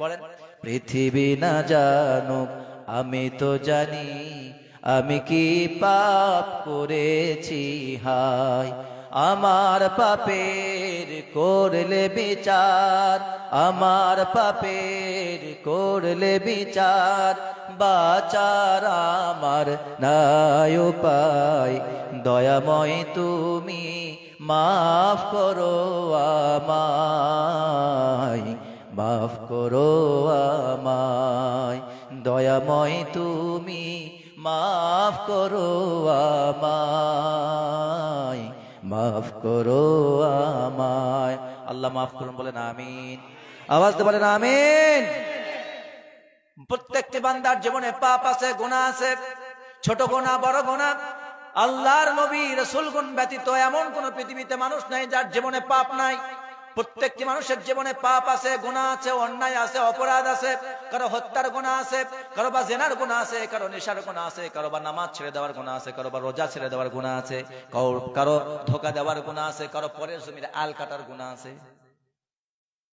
অনেকে আছে খুব সুবি সাহেব 5 ওয়াক্ত নামাজ পড়ে জমিতে যখন কুদাল মারে তখন পরের 1 ইঞ্চি আল যদি কেটে ভিতরে নিতে পারে এটা ওর খুব আনন্দ লাগে আছে না নাই আল্লাহর নবী বলেছেন যারা এইভাবে পরের জমির আল কেটে নিজের মধ্যে মিশায় নেবে কাল কিয়ামতের কঠিন ময়দানে যখন হাজির হয়ে যাবে যে পরিমাণ আল কেটেছে ওইটা যদি 1 বিঘা পরিমাণ জমিন হয় আপনি দেখেন জমির পরিমাণ কি দিয়ে ভাগ করেন কাঠা যদি মনে করেন 1 কাঠা জমির যদি আল সে 1 ইঞ্চি পরিমাণ নিয়ে নেয় তাহলে তার ঘাড়ের উপরে 7 কাঠা জমিন তার ঘাড়ের উপরে তুলে দেওয়া হবে নাউযুবিল্লাহ বলেন ওখানে কতগুলা জমিন আছে ওখানে কত পরিমাণ মাটি আছে আপনি কি জানেন আপনি তো 1 কুদাল মাটি কেটেছেন কিন্তু হাশরের ময়দানে রব্বুল আলামিন আপনাকে আযাব দেওয়ার জন্য পুরা 7 কাঠা জমিন 7 গুণ করে আপনার ঘাড়ের উপরে তুলে দিবেন ওই মাটির চাপে তার আযাবে আপনি জমিনে পিষ্ট হয়ে চলে যাবেন কিন্তু মরবেন না লা ইয়ামুতু ফিহা ওয়ালা ইয়াহইয়া সেখানে মরবেন না বাঁচার মতো বাঁচতেও পারবেন না শুধু কষ্ট আর কষ্ট আযাব আর আযাব আপনাকে কেউ রক্ষা করার জন্য কেউ যাবে না এই জন্য মাপ চান বেশি বেশি আল্লাহর কাছে আল্লাহ পাপ করেছি গুনাহ করেছি সামনে রমাদান আসতেছে আমার জীবনের পাপ মাফ করে নিতেই হবে আল্লাহ তুমি দয়াময় তুমি রহমান তুমি গফুর রহিম তুমি মাফ করতে ভালোবাসো তাই আমি তোমার কাছে মাপ চাই আল্লাহর কাছে বারবার দোয়া করবেন আল্লাহুম্মা ইন্নাকা আফুবুন কারীম তুহিব্বুল আফওয়া ফাআফু আন্না ও আল্লাহ তুমি দয়াবান তুমি ক্ষমাশীল তুমি ক্ষমা করতে ভালোবাসো আর আমি পাপ করতে ভালোবাসি ও আল্লাহ তুমি দয়াবান তুমি ক্ষমাশীল তুমি ক্ষমা করতে ভালোবাসো আমি তোমার কাছে ক্ষমা চাই তুমি সম্মানিত রব তুমি আমারে মাফ করে দাও চিৎকার দিয়ে বলেন সুবহানাল্লাহ আল্লাহ তাআলা আমাদের পাপকে মাফ করে দেন বলেন আমিন আওয়াজ দিয়ে বলেন আমিন আল্লাহু আকবার ঘরে ঘরে চলো আল্লাহু আকবার সামনে আসতেছে রমাদান মাস কি মাস শাবান মাসে রোজা রাখবেন কিভাবে এবার বলি শুনুন এক ভাই প্রশ্ন করেছেন প্রশ্নের উত্তরটা আমি পরে দেব কিন্তু আপনাকে রমাদান শাবান মাসে রোজার ব্যাপারে বলি এই শাবান মাসে রোজার ব্যাপারে একটা দিনের ব্যাপারে মতানৈক্য রয়েছে ইখতিলাফ রয়েছে এই ব্যাপারে জয়ীফ জাল এরকমের অনেক তর্ক বিতর্ক রয়েছে কিন্তু আমাদের কাজ এই কথাগুলো আপনাদের মাঝে বলা না এই কাজগুলো আমাদের আলেমদের মাঝে আলোচনা করার দরকার আপনার মাঝে বললে আপনি বিভ্রান্ত হবেন তাই আমি আপনার মাঝে ওই কথাগুলো বলবো না যেটা সহি আমি সেটা আপনার মাঝে বলতে চাই আমার প্রিয় ভাইয়েরা শাবান মাসে বেশি বেশি রোজা রাখবেন কিভাবে আল্লাহ রাব্বুল আলামিনের কাছে 2 দিন সপ্তাহে 2 দিন আমলকে ক্লোজিং দেওয়া হয় কয় দিন ক্লোজিং তো বোঝেন ব্যবসা করেন কেউ আছেন এরকম হাত দেখান দেখি ব্যবসা করেন ব্যবসা অনেকেই করে আচ্ছা ঠিক আছে ব্যবসা যারা করেন সারা দিন ব্যবসা করার পর সন্ধ্যা বেলায় যখন দোকান বন্ধ করে বাড়ি ফিরবেন তখন সারা দিনে কত বিক্রি হলো কত লাভ হলো কত লস হলো এটার একটা হিসাব হয় করেন কিনা এটাকে বলে ক্লোজিং এটা কি বলে ক্লোজিং বলে আবার আপনি সপ্তাহে কতটুকুন ব্যবসা করলেন পুরা সপ্তাহের একটা হিসাব হয় এটাকে বলা হয় ক্লোজিং আবার মাস শেষে একটা হিসাব হয় এটাকে বলা হয় ক্লোজিং বছর শেষে একটা হিসাব হয় সেটাকে বলা হয় বার্ষিক ক্লোজিং আল্লাহ রাব্বুল আলামিনের কাছে সপ্তাহে 2টা ক্লোজিং হয় কয়টা 2টা ক্লোজিং হয় শুক্রবার শনিবার রবিবার সোমবার এই 3 দিনের ক্লোজিং হবে সোমবারে ইয়াউমুল ইসনাইন ওয়া ইয়াউমুল খামিস আল্লাহ নবী বলেছেন সপ্তাহে 2 দিন আল্লাহ তাআলার কাছে আমলকে পেশ করা হয় একটা হলো সোমবার আর একটা হলো বৃহস্পতিবার শুক্রবার শনিবার রবিবার সোমবার এই 4 দিনের 3 দিনের ক্লোজিং দেওয়া হয় সোমবারে আবার মঙ্গলবার বুধবার এই 2 দিনের ক্লোজিং দেওয়া হয় বৃহস্পতিবারে বৃহস্পতিবার সহকারে 3 দিনের ক্লোজিং হয় বৃহস্পতিবারে বৃহস্পতিবারে আল্লাহ রাব্বুল আলামিনের কাছে আমলকে পেশ করা হয়। এই জন্য আল্লাহর নবী বেশি বেশি সোমবার এবং বৃহস্পতিবার রোজা রাখতেন। চিৎকার দিয়ে বলেন সুবহানাল্লাহ, বলেন মারহাবা। এমন নবী আমরা পেয়েছি, আপনি কোন দিন রোজা রাখবেন, কোন দিন রাখবেন না, কেমনে রোজা রাখলে ভালো হবে, কেমনে রাখলে ক্ষতি হবে, সব বলে দিয়েছেন। সুবহানাল্লাহ বলেন। সপ্তাহে এই জন্য 2 দিন রোজা রাখার চেষ্টা করব। কয়দিন? কিন্তু বিশেষ করে শাবান মাসে শুধু সপ্তাহে 2 দিন না, যত বেশি বেশি পারবেন রোজা রাখবেন। এছাড়াও মাসের মধ্যে 3টা রোজা আছে। কয়টা রোজা? এগুলিকে বলা হয় আইয়ামে বীজের রোজা। 1 নম্বর 13 তারিখ, 14 তারিখ, 15 তারিখ। কয় দিনের রোজা? 3 দিনের রোজা। শাবান মাস আমরা পেয়েছি, তাহলে আমরা যদি 4টা সপ্তাহ পাই কিংবা 5টা সপ্তাহ পাই, তাহলে 5টা সপ্তাহে 2 দিন করে করলে 5 সপ্তাহে কয়টা রোজা হয়? 10টা হয়। আবার মাসের রোজা কয়টা? 3টা, 13, 14, 15। এই 3টা রোজা করলেন, আরো কয়টা হলো? 13টা রোজা হলো। এই 13টা রোজা ছাড়াও আপনি যেদিন ইচ্ছা সেই দিন রোজা রাখবেন। তাহলে রব্বুল আলামিন বলেছেন, ইন্নাল্লাহা, নবীজি বলেছেন, ইন্নাল্লাহা লা ইয়াত্তালিউ ফি লাইলাতিন নিসফি মিন শাবান ফায়াগফিরু লিজামিই খালকিহি ইল্লা লিমুশরিকিন আও মুশাহিন। নবীজি বলেছেন, আল্লাহ রব্বুল আলামিন মধ্য শাবানের রজনীতে তার সমগ্র সৃষ্টির প্রতি দৃষ্টিপাত করেন, সবাইকে মাফ করে দেন, কেবলমাত্র শিরিককারী আর হিংসা বিদ্বেষ পোষণকারী ছাড়া সবাইকে মাফ করে দেন। সুবহানাল্লাহ। এই জন্য আপনাকে বেশি বেশি রোজা রাখতে হবে শাবান মাসে। কিন্তু আমাদের সমাজে প্রচলিত আছে, আমরা শাবান মাসের 15 তারিখ আসলে রোজা রাখি, বাকিগুলা নাই। এটা হলো ভুল প্রচলন, এটা আমাদের সমাজে তৈরি করা প্রচলন। তবে একটি কথা বিশেষ করে বলা হয়েছে, তর্ক বিতর্কের পরে মেনে নেওয়া হয়েছে, সেটি হলো 15 তারিখের রোজা। এই তর্ক বিতর্কের পরে 15 তারিখের রোজাকে মেনে নেওয়া হয়েছে, অনেকেই মেনে নিয়েছেন এই রোজাটাকে। কিন্তু আমরা যদি এটা আইয়ামে বীজের সাথে মিলাই দেই, তাহলে আইয়ামে বীজের রোজার মধ্যে পড়ে যায়। ঠিক কিনা বলেন? এই জন্য আইয়ামে বীজের রোজা রাখবেন, শাবান মাসের রোজা রাখার মতো আর প্রয়োজন, একসঙ্গে দুটাই হয়ে যাবে। এই জন্য আমরা চেষ্টা করব বেশি বেশি রোজা রাখার। আল্লাহ পাক তৌফিক দান করুন, বলেন আমিন। এখন যে কথাটা আপনাকে আমি বলতে চাই, আমার প্রিয় ভাইয়েরা, খুবই মনোযোগ দিয়ে শুনবেন। আপনার জীবনে অনেক পাপ আছে, আপনি ফরজ নামাজ পড়েন, অনেকেই আছে ফরজ নামাজ পড়ি কিনা, জুমার নামাজ পড়ি কিনা, ফরজ নামাজ পড়ি 5 ওয়াক্ত, জুমার নামাজ পড়ি, রমজান মাস আসলে পরে ফরজ রোজা রাখি। আবার আমরা যখন সুযোগ পাই দান খয়রাত করা, তখন দান খয়রাত করি। আবার যখন সুযোগ পাই, সামর্থ্য হয়, তখন জাকাত ফরজ হলে জাকাত দিয়ে দেই। আবার যদি কারো উপর হজ ফরজ হয়ে যায়, সামর্থ্য হয়ে যায়, তখন সে হজ করে আসে। ঠিক কিনা বলেন? কিন্তু আপনি মনে রাখবেন, রোজা করে, হজ করে, জাকাত দিয়ে, ফরজ নামাজ পড়ে, কোরআন তেলাওয়াত করে, দান সাদকা করে আপনার জীবনের কোনো কবিরা গুনাহ রব্বুল আলামিন মাফ করবেন না। কবিরা গুনাহ কোনোদিন তওবা ছাড়া মাফ হয় না। ফরজ রোজা নামাজ পড়বেন, ফরজ রোজা রাখবেন, ফরজ নামাজ আদায় করবেন 5 ওয়াক্ত, আপনি দান সাদকা করবেন, এরপর আপনি জাকাত দিবেন, হজ আসলে হজ করবেন। এগুলির দ্বারা দায়িত্ব পালন হবে, ফরজ আদায় হয়ে যাবে, কিন্তু কবিরা গুনাহ মাফ হবে। কবিরা গুনাহ এগুলি কখনোই আপনার কম্পেনসেট করবে না, একটার ক্ষতিপূরণ করবে না। কবিরা গুনাহ এতটাই মারাত্মক। কবিরা গুনাহগুলা কি কি? 1 নম্বর আপনাকে বলছি, শুনুন, পিতা মাতার অবাধ্য হওয়া। কি হওয়া? পিতা মাতার অবাধ্য হওয়া, মায়ের অবাধ্য হওয়া, বাবার অবাধ্য হওয়া। মা বাবার কথা শোনে না, এমন সন্তান আছে না নাই? মা বাবার কথা শোনে না, পিতা মাতার অবাধ্য হয়। আল্লাহর নবী বলেছেন, সালাসাতুন কদ হারামাল্লাহু আলাইহিমুল জান্নাহ। নবীজি বলেছেন 3 শ্রেণীর লোক আল্লাহর জান্নাতে প্রবেশ করবে না। কত শ্রেণী? 3 শ্রেণীর মানুষের জন্য রব্বুল আলামিন জান্নাতকে হারাম করে দিয়েছেন। খুব মনোযোগ দিয়ে কথাগুলো শুনবেন, হৃদয় থেকে শুনবেন, কলিজার ভিতরে গেঁথে নেবেন, বাড়িতে গিয়ে আমল করবেন, নিজে আমল করার চেষ্টা করবেন। বাকি জীবনে যা ভুল ছিল, ভুল তো ভুলি, আজকে শোনার পর তওবা করব, আল্লাহ মাফ করে দিবেন, বলেন আমিন। আল্লাহর নবী বলেছেন 3 শ্রেণীর জন্য জান্নাত হারাম। কয় শ্রেণীর জন্য? এটা কোনো মুশরিকদের কথা বলা হয় নাই, মুসলমানদের কথা বলা হচ্ছে। আল্লাহর নবী বলেন, সালাসাতুন কদ হারামাল্লাহু আলাইহিমুল জান্নাহ। 3 শ্রেণীর মুসলমানের জন্য জান্নাতকে রব্বুল আলামিন হারাম করে দিয়েছেন। মুদমিনুল খামার, 1 নম্বর হলো ওই সন্তান যারা নেশা পান করে, ওই মুসলমান যারা নেশা পান করে। নেশা পানকারী আছে না নাই? 2 নম্বর ওয়ালা আকুলি ওয়ালিদাই, ওই সন্তান, যে সন্তান তার পিতা মাতার অবাধ্য হয়, আছে না নাই?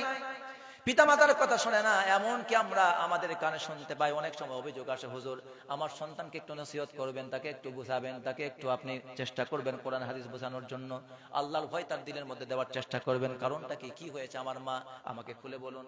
মা তখন বলে বড় আফসোস নিয়ে, আমার সন্তান আমারে পিঠায়, সে তার বাপরে পিঠায়। সন্তান বাবারে পিটায়, মারে পিটায়, এমন কি সন্তান মায়ের গলায় ছুরি ধরে বাবাকে লাঠি দিয়ে পিটায়, বাবার মাথায় লাঠি দিয়ে আঘাত করে বাবাকে দুনিয়া থেকে বিদায় করে দিয়েছে। এমন সন্তান পৃথিবীতে আছে। বলুন তো এটা সন্তান না সন্তান নামের কুলাঙ্গার? কুলাঙ্গার সন্তান আছে না এরকম? কিন্তু আপনি যদি আমার মা বাপকে কষ্ট দেন, আল্লাহর নবী বলেছেন যে সন্তান তার মা বাপকে কষ্ট দিল, তাহলে জেনে রাখো তোমার জন্য রব্বুল আলামিন জান্নাতকে হারাম করে দিয়েছেন। হুমা জান্নাতুকা ওয়া নারুকা, তোমার মা বাপ তোমার জান্নাত, তোমার মা বাপ তোমার জাহান্নাম।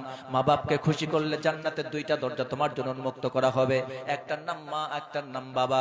তুমি যদি তোমার মা বাপকে খুশি করতে পারো, জান্নাতে দুইটা দরজা তোমার জন্য রব্বুল আলামিন স্পেশাল ভাবে তোমাকে অভ্যর্থনা জানাবার জন্য, রিসিপশনের জন্য দুইটা গেট তৈরি করে দিবেন, একটার নাম বাবার, একটার নাম মা। দুইটা গেট আপনি পাবেন। এই দুইটা গেটের যে কোনো দরজা দিয়ে আল্লাহর জান্নাতে প্রবেশ করবেন। বলেন সুবহানাল্লাহ। মা বাপকে কষ্ট দিবেন না। হুমা জান্নাতুকা ওয়া নারুকা, তুমি যদি তোমার মা বাপকে কষ্ট দাও তাহলে তার ঠিকানা হলো জাহান্নাম। এই জন্য আল্লাহর নবী বলেছেন ওয়াখফিদ লাহুমা জানাহাদ-দুল্লি মিনার রাহমা, ওয়াখফিদ লাহুমা জানাহাদ-দুল্লি মিনার রাহমা। কথাটা মনোযোগ দিয়ে শুনবেন, আলেম ওলামা যারা আছেন তারাও শুনুন। এখানে রব্বুল আলামিন এমন একটা শব্দ ব্যবহার করেছেন ওয়াখফিদ লাহুমা জানাহাদ-দুল্লি। দুল্লুন অর্থ হলো ছায়া। জিল্লুন মানে কি? জিল্লুন মানে হলো ছায়া। ছায়ার মধ্যে কিনা হাড্ডি আছে নাকি? কথা বলে না। এই যে আপনার যে ছায়া পড়ে দেখেন, ছায়ার মধ্যে হাড্ডি আছে? লোহার রড আছে নাকি? গাছের কাঠ আছে, গুল আছে? কোনো গুড়ি নাই, লোহার রড নাই, কোনো হাড্ডি নেই। আল্লাহ রাব্বুল আলামিন এখানে বললেন জিল্লুর রহমা। আল্লাহ এটা বোঝাতে চাইলেন, ও বান্দারা তুমি তোমার মায়ের প্রতি এমন ভাবে রহম দিল হও, তার প্রতি তোমার রহমতের ডানা, দয়ার ডানা এমন ভাবে বিছায় দাও। তোমার হাতের কথা এই জন্য বলা হয় নাই, কারণ তোমার হাতের মধ্যে আছে হাড্ডি। কি আছে এর মধ্যে? হাড্ডি শক্ত না নরম? মাথার মধ্যে বাড়ি মারলে মাথা ফাটবে না? এই হাত দিয়ে ঘষা মারলে, একটা কিল মারলে অনেকের 32টা দাঁত পড়ে গেছে, এমন মুহাম্মদ কিলার আছে না নাই? এক ঘুষি মারলে হাতের ঘুষিতে আপনার মুখের দাঁত পড়ে যাবে, আপনার মাথার খুলি ফেটে যাবে। হাতের মধ্যে রব্বুল আলামিন এই হাড্ডিগুলির মধ্যে এত শক্ত করে দিয়েছেন। আল্লাহ রব্বুল আলামিন মায়ের খেদমত যখন করতে চাইলেন, মায়ের ব্যাপারে যখন সম্মান দেখাতে চাইলেন, মাকে যখন ভালোবাসার কথা বললেন, তখন হাতের কথা ব্যবহার করেন নাই, কারণ ইয়াদুন শব্দ ব্যবহার করতে পারতেন। ইয়াদুন শব্দ ব্যাখ্যা করলে হাতের মধ্যে কি আছে? উপরে আছে চামড়া, তারপরে রক্ত, তারপরে রক্ত, তারপরে আছে হাড্ডি। কি আছে? হাড্ডি হলো শক্ত। এটা বোঝাতে চাইলেন তোমার হাতের মধ্যে হাড্ডি আছে, তোমার হাড্ডির স্বভাব মায়ের সাথে ব্যবহার করতে পারবে না। শক্ত কোনো কথা তোমার মাকে বলতে পারবে না, বাবাকে বলতে পারবে না, মাথা ঝোঁকায় কথা বলতে পারবে না, উপ শব্দ বলতে পারবে না। তোমার মা বাপ তোমার প্রতি জুলুম করলেও মাথা নত করে মেনে নিবা, কারণ আল্লাহ রাব্বুল আলামিন হাসরের ময়দানে সেই দিন তোমার মা বাবার জুলুমের কারণে মা বাবাকে জাহান্নামে দিবে, কিন্তু তোমার আল্লাহ রাব্বুল আলামিন মাফ করে জান্নাতে দিবেন। সুবহানাল্লাহ। মা বাবা জুলুম করে, অনেক মা বাপ জুলুমকারী মা বাপও আছে। আগে যেমন ছিল ওটাই ভালো আছে, আগে যেমন ছিল ওটাই রাখে, যে সাউন্ডটা আগে ছিল ওটা রাখে। মা বাবা জুলুমকারী আছে না নাই সন্তানের উপরে? সন্তানের প্রতি জুলুম করে এমন মা বাপ আছে, কিন্তু আপনি জেনে রাখবেন মা বাপ যদি সন্তানের প্রতি জুলুম করে এর জন্য তারা যে পার পেয়ে যাবে হাসরে তা কিন্তু না, তারাও আল্লাহর কাছে ধরা খাবে, কিন্তু আপনি ধরা খাওয়ার ব্যবস্থা করবেন। আমার প্রিয় ভাইয়েরা, রব্বুল আলামিন সিয়া শব্দ দিয়ে, ছায়া শব্দ দিয়ে এটা বোঝালেন ওয়াখফিদ লাহুমা জানাহাদ-দুল্লি মিনার রাহমা। ছায়ার মধ্যে যেমন হাড্ডি নাই, রড নাই, শক্ত বলতে কিছু জিনিস নাই। তুমি যখন তোমার মা বাবার প্রতি সৎ ব্যবহার করবে, তোমার ব্যবহারের মধ্যে যেমন এমন কর্কশ কোনো শক্ত ব্যবহার না থাকে, যেই ব্যবহারের মাধ্যমে তোমার মা বাপ তোমার কথার দ্বারা কষ্ট পায়। আল্লাহ রাব্বুল আলামিন আমাদের প্রত্যেকটি সন্তানকে মা বাবার সাথে সুন্দর ব্যবহার করার তৌফিক দান করুন, বলেন আমিন। ওগো মা তুমি এই ধরনের শ্রেষ্ঠ নিয়ামত, তোমারই পদ তলে রয়েছে জান্নাত। ওগো মা তুমি এই ধরনের শ্রেষ্ঠ নিয়ামত, তোমারই পদ তলে রয়েছে জান্নাত। এই পৃথিবী থাকতো গো ফুল পাখিহীন, এই পৃথিবী থাকতো গো মায়ামোহহীন। মায়ের ভালোবাসা না পেলে কোনোদিন ভালোবাসা বুঝতেন? মা বাবার ভালোবাসা যে কি ছোট থেকে শিখে আসছেন, দেখে আসছেন, বিদায় ভালোবাসার মর্যাদা বোঝেন। মা বাপ যদি না থাকতো ভালোবাসার কদর বুঝতে পারতেন না। এই পৃথিবী থাকতো গো মায়ামোহহীন, এই পৃথিবী থাকতো গো ফুল পাখিহীন, যদি না পেত তোমার মায়ারি হাত, যদি না পেত তোমার মায়ারি হাত, ওগো মা তুমি এই ধরনের শ্রেষ্ঠ নিয়ামত, তোমারই পদ তলে রয়েছে জান্নাত। মা বাবার খেদমত করে আল্লাহ পাক আমাদের মায়ের পায়ের নিচে জান্নাতকে অর্জন করার তৌফিক দান করুন, বলেন আমিন। তার মানে আবার বুঝবেন না যে বাবার সম্মান বোধহয় কম। বাবা আপনার পৃথিবীতে সূর্যের মতো। কিসের মতো? সূর্যের মতো, বটবৃক্ষের মতো। বাবা নাই তো মা সন্তান কারো মূল্য নাই। বাবারা অনেক কষ্ট করে, শ্রম দেন, টাকা দেন, পয়সা দেন, রক্ত ঘামিয়ে টাকা ইনকাম করেন। রাস্তাঘাটে যান, অ্যাক্সিডেন্ট করে মরে কারা বেশি? স্বামীরা মরে, বাবারা মরে বেশি। কষ্ট করে তারা। এই জন্য বাবাকেও ভুলে যাবেন না, বাবার কথা মনে রাখবেন। বাবা সে তো বাবা নয়, এক সৈনিক, খেটে যায় আজীবন সে তো দৈনিক, সংগ্রামী সে তো সংগ্রামী, খুব দামি সে তো খুব দামি। সব কিছু থেমে যায় সে তো থামে না, ঘেমে যায় দেহ তার সে তো ঘামে না। ঠিক কিনা বলেন? পুরুষ যারা কষ্ট করেন বাবা হিসেবে, আপনি নিজের জীবনের সাথে মিলাইয়া দেখেন, সন্তানের কত আবদার, স্ত্রীর কত আবদার কার কাছে করে? মায়ের আবদার আর সন্তানের আবদার কার কাছে করে? স্বামীর কাছে, বাবার কাছে। ঠিক কিনা? বাবা সে তো বাবা নয়, এক সৈনিক, খেটে যায় আজীবন সে তো দৈনিক, সংগ্রামী সে তো সংগ্রামী, খুব দামি সে তো খুব দামি। থেমে যায় সব তবু সে তো থামে না, ঘেমে যায় দেহ তার সে তো ঘামে না। বাবার কোনদিন মন ঘামা দেখছেন? এটা চায় সেটা চায়। বাবা চোখের কান্না ভিতরে গুজরিয়ে রাখে, ভিতরে গোপন করে রাখে, বুকের কষ্ট বুকে চাপা দিয়ে রাখে, কিন্তু সন্তান স্ত্রীর মুখে হাসি ফোটায়। ঠিক কিনা? ও যে কত কষ্ট করে, পরের গাড়ি ঠেলে, কতজনের থাপ্পড় খাইছে, কতজনের ধাক্কা খাইছে, এটা বাড়ির বউ টের পায় না, সন্তানও টের পায় না যে বাবা কোথা থেকে ইনকাম করে আনে। আর তুমি তো বাবার টাকা ফুরায় দাও স্কুলে পড়ালেখা করতে গিয়ে বয়ফ্রেন্ড আর গার্লফ্রেন্ডের পেছনে, মোবাইলের পেছনে টাকা নষ্ট করো। তোমার গার্লফ্রেন্ড তোমার জন্য একদিনও বসে থেকে কাঁদে না। তোমার গার্লফ্রেন্ড তোমার কাছ থেকে টাকা চায়, তোমাকে ব্যবহার করতে চায়। যখন সময় তোমার টাকা শেষ, সে তোমার কাছ থেকে ফুরুত করে উড়ে দেওয়ার এক জায়গায় চলে যায়। ঠিক কিনা? এরা বিশ্বাসঘাতক। এদের সাথে কখনো সম্পর্ক, এদের সাথে একটাই সম্পর্ক, বিয়ের মাধ্যমে। কিসের মাধ্যমে? বিয়ের মাধ্যমে। আল্লাহ কবুল করুন, বলেন আমিন। ঘেমে যায় থেমে যায় সব তবু সে তো থামে না, ঘেমে যায় দেহ তার সে তো ঘামে না। বাবা তুমি আমার দু চোখে দেখা পৃথিবীর সেরা মানুষ। বাবা সে তো বাবা নয়, এক সৈনিক, বাবা সে তো বাবা নয়, বলেন বাবা সে তো বাবা নয়, এক সৈনিক, খেটে যায় আজীবন সে তো দৈনিক, সংগ্রামী সে তো সংগ্রামী, খুব দামি সে তো খুব দামি। থেমে যায় সব তবু সে তো থামে না, ঘেমে যায় দেহ তার সে তো ঘামে না। বাবা তুমি আমার দু চোখে দেখা পৃথিবীর সেরা মানুষ। আল্লাহ কবুল করুন, বলেন আমিন। বাবা যদি না থাকে আপনি বুঝতে পারবেন যে বাবা না থাকার কষ্টটা কত। এই জন্য বাবাকে কষ্ট দিবেন না, মাকে কষ্ট দিবেন না। বাবা মানে কষ্ট দিলে জাহান্নামে যাবেন। আপনি চিনতেছেন না আপনার মা বাবাকে। এই জন্য প্রত্যেকটি যুবকের কাছে অনুরোধ করব, খবরদার মা বাবার সাথে খারাপ ব্যবহার করবেন না। আর প্রত্যেকটি মা এবং বাবার কাছে অনুরোধ করব, আপনার সন্তানের সাথে কর্কশ ব্যবহার করবেন না, মারবেন না, পিটাবেন না, দুর্ব্যবহার করবেন না। সন্তানকে ভালোবেসে জড়ায় বুকের মধ্যে রাখুন, ওর দুঃখের কথা শুনুন, আপনার দুঃখের কথা তাকে বলুন, তার সাথে ভালোবাসা বিনিময় করুন। দেখবেন আপনার সন্তান দুনিয়ার সবচাইতে আপনাকে বেশি ভালোবাসবে। ঠিক কিনা বলো মুসলমান?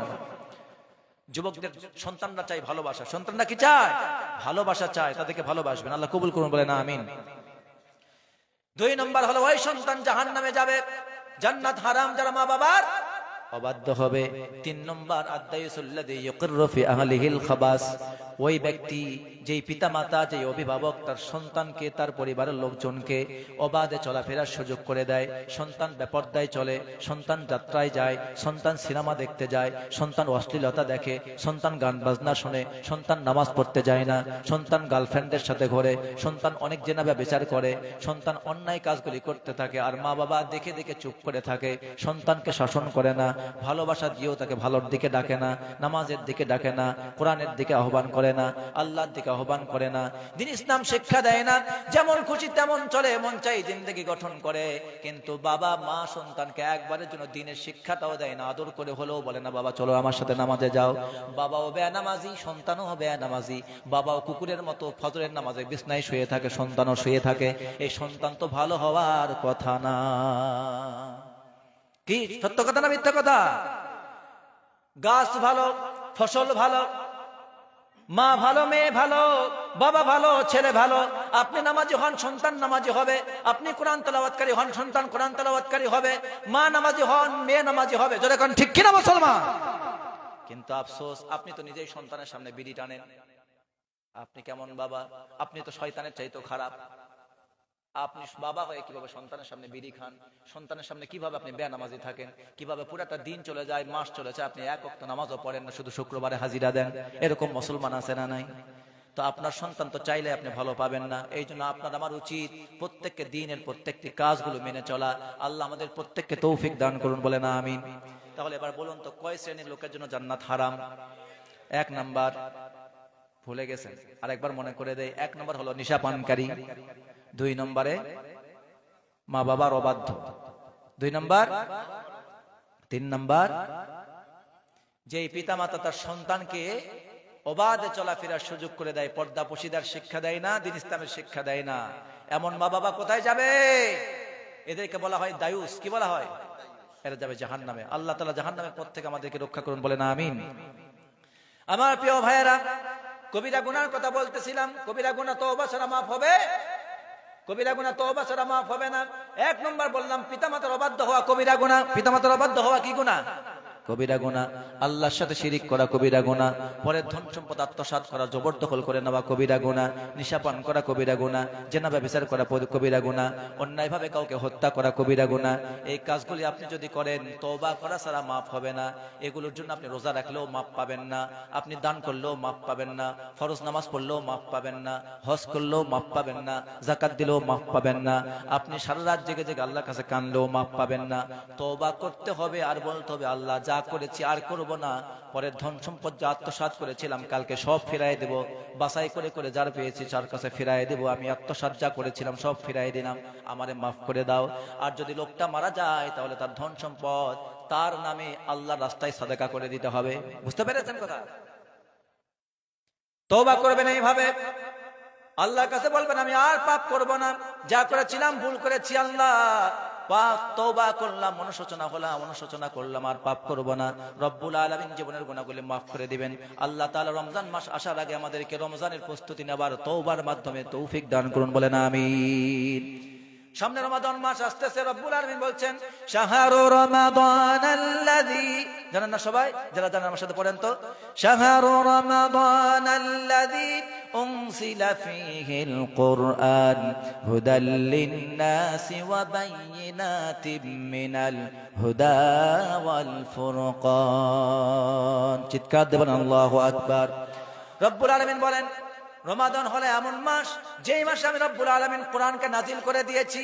এই কোরআন হলো সমগ্র মানুষের জন্য হেদায়েত। চিৎকার দিয়ে বলেন সুবহানাল্লাহ। মানুষ যেই পথ ভুলের কারণে জাহান্নামে যায় আর যেই পথের মাধ্যমে মানুষ জান্নাতে যায়, পথ ভুল কোন কোন কারণে পথ ভুল হয়ে যায় আর কোন পথে গেলে মানুষ জান্নাতে যায়, এই সমস্ত হেদায়েতের নির্দেশনাবলী রয়েছে যেই কিতাবের মধ্যে, তার নাম হলো কোরআন। চিৎকার দিয়ে বলেন সুবহানাল্লাহ। আর এই কোরআন হলো এমন একটি কিতাবের নাম হলো ফুরকান। এই ফুরকান হলো সত্য এবং মিথ্যার মধ্যে পার্থক্য তৈরি করে দেয়, কোনটা সত্য কোনটা মিথ্যা। কোরআন যদি আপনি পড়েন, কোরআন যদি আপনি ধরেন, কোরআন যদি আপনি বোঝেন, কোনটা সত্য কোনটা মিথ্যা কোরআন আপনার সামনে দিনের আলোর মতো স্পষ্ট করে দিবে। সুবহানাল্লাহ। আল্লাহ নবী বলেন তারাকতুকুম আলা মিসলিল বাইদা লাইলুহা ওয়া নাহারুহা সাওয়াউন। চিৎকার দেবেন আল্লাহু আকবার। নবীজি বলেন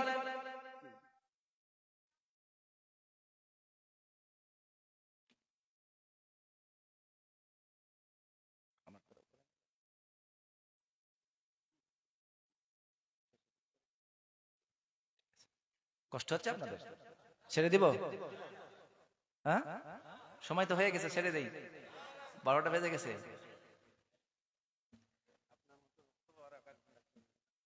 প্রিয় ভাইয়েরা, একটু তাকবীর দেন তো, হাতটা উঁচু করেন। পারবেন না? আচ্ছা, আপনাদের মধ্যে থেকে কে পারবেন? সাহসী হিম্মতওয়ালা, জীবনে তাকবীর দেননি, আজকে তাকবীর দিয়ে প্রমাণ করেন যে আমি মুসলিম, আই অ্যাম এ মুসলিম।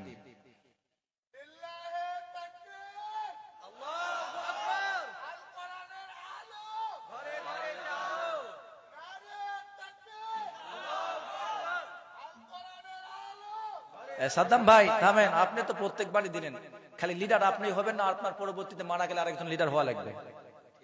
হ্যাঁ, তো লিডার আরেকজন দরকার আছে তো। আল্লাহর নবী জিহাদের ময়দানে গেছে, এক এক করে 3 জন সেনাপতি দিয়েছেন। কি আপনাদের মধ্যে একজন লিডার হতে হবে না? সবাই তো মুসলিম।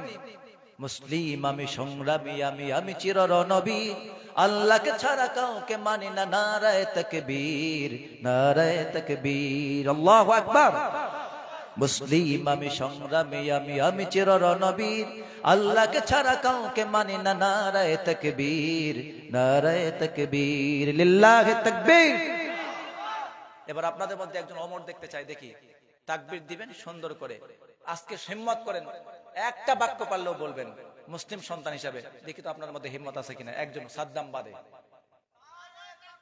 মাশাআল্লাহ, হ্যাঁ, হাত তুলে গান তোলেন, তাকবীর দেন।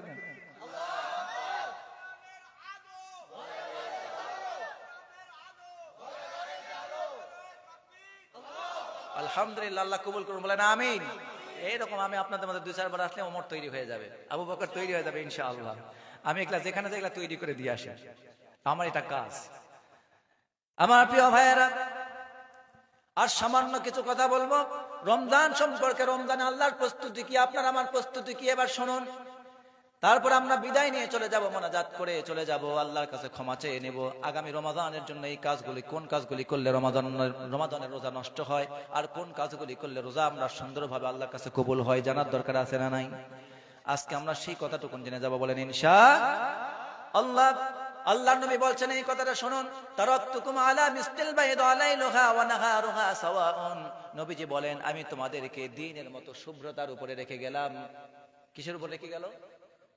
দ্বীনের আলোর উপরে, দ্বীনের শুভ্রতার উপরে রেখে যাচ্ছি। সুবহানাল্লাহ বলবেন না?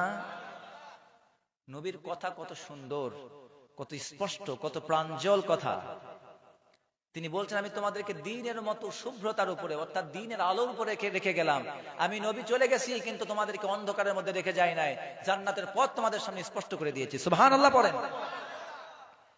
নবীজি বলেন একজন মানুষ দ্বীনের আলোতে, সূর্যের আলোতে তার হাত থেকে একটা সূচ যদি জমিনে পড়ে যায়, চিকন একটা সূচ যদি জমিনে পড়ে যায়, সূর্যের আলোতে সেটা খুঁজে পাওয়া যায় কিনা?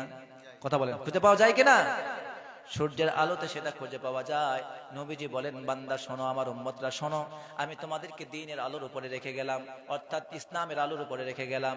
দিন হোক আর রাত হোক, মানুষটা শুধুমাত্র সূর্যের আলোতে সূচ খুঁজে পায়, কিন্তু আমার উম্মতেরা শুধু দিনের আলোতে না, রাতের আধারেও জান্নাতের পথ খুঁজে পায়। চিৎকার দিয়ে বলেন সুবহানাল্লাহ। আমার উম্মতরা যদি 2টা জিনিসকে আঁকড়ে ধরতে পারে, জোরে বলেন কয়টা? 2টা জিনিসকে আঁকড়ে ধরতে পারে, একটা হলো কোরআন আর একটা হলো হাদিস। একটা কোরআন আর একটা রাসূলের সুন্নাহ, রাসূলের হাদিস। 2টা জিনিসকে আমার উম্মতরা যদি আঁকড়ে ধরতে পারে, আমার উম্মতরা দিনের আলোতেও যেমন পথ হারাবে না, রাতের আধারেও তাদেরকে কোনো শয়তান, কোনো কাফের মুশরিক তাদেরকে পথ থেকে বিচ্ছিন্ন করতে পারবে না, কারণ তার পথের ঠিকানা হলো জান্নাত। চিৎকার দিয়ে বলেন সুবহানাল্লাহ। যেই প্রান্তে, এক প্রান্তে রয়েছে আল্লাহ, এক প্রান্তে কে আছে? এক প্রান্তে আছে আল্লাহ, আর এক প্রান্তে আছে আমার নবীর উপরে নাজিল করা কোরআন। চিৎকার দেবেন আল্লাহু আকবার। এক প্রান্তে আল্লাহ তাআলা এই কোরআন নামক রশি ধরে আছেন এক মাথায়, আর এক প্রান্তে আপনার কোরআনকে রব্বুল আলামিন দিয়ে রেখেছেন, রাসূলের হাদিসকে দিয়ে রেখেছেন। এর প্রান্তে রশি ধরবেন, আল্লাহ টান দিয়ে জান্নাত পর্যন্ত উঠায় নিয়ে যাবে। সুবহানাল্লাহ। এই জন্য মানুষের জীবনের প্রত্যেক মানুষের জীবনে রন্ধে রন্ধে বাঁকে বাঁকে মোড়ে মোড়ে বহু জায়গায় ভুল আছে। মানুষ তার ভুলকে ধরতে পারে না, চিনতে পারে না, বুঝতে পারে না, হালাল হারামে তোয়াক্কা করতে পারে না, বুঝতে পারে না। কিন্তু আল্লাহ নবী বলেন, আমি তোমাদেরকে কোরআন, আল্লাহর পক্ষ থেকে যে কোরআন নাজিল হয়েছে এটা হলো আয়নার মতো, দর্পণের মতো। আয়না বোঝেন তো আপনারা? কি বলেন যেটাতে চেহারা দেখেন? কি বলেন?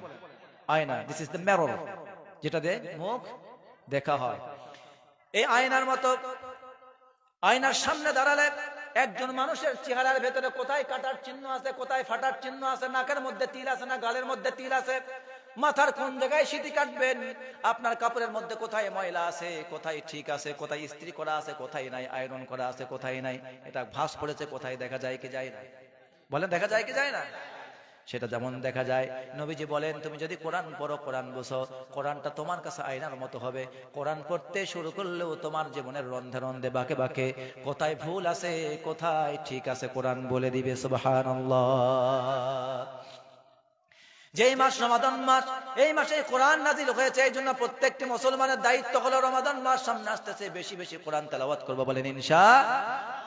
পারবেন তো কোরআন তেলাওয়াত করতে? আল্লাহ কবুল করুন, বলেন আমিন। এই রমাদান মাস এসেছে, রমাদান মাসে রোজাকে রব্বুল আলামিন আমাদের জন্য ফরজ করে দিয়েছেন। কি করে দিয়েছেন? ফরজ করে দিয়েছেন। আল্লাহ রব্বুল আলামিন বলেন, ইয়া আইয়ুহাল্লাযীনা আমানু কুতিবা আলাইকুমুস সিয়াম কামা কুতিবা আলাল্লাযীনা মিন ক্বাবলিকুম লাআল্লাকুম তাত্তাকুন। আল্লাহ রাব্বুল আলামিন বলেন, ও মুমিনেরা শোনো, আমি তোমাদের উপরে রমাদানের রোজাকে ফরজ করে দিয়েছি, এই সিয়ামকে তোমাদের উপরে ফরজ করে দিয়েছি, যেমন করে তোমাদের পূর্ববর্তীদের উপরে ফরজ করে দিয়েছিলাম।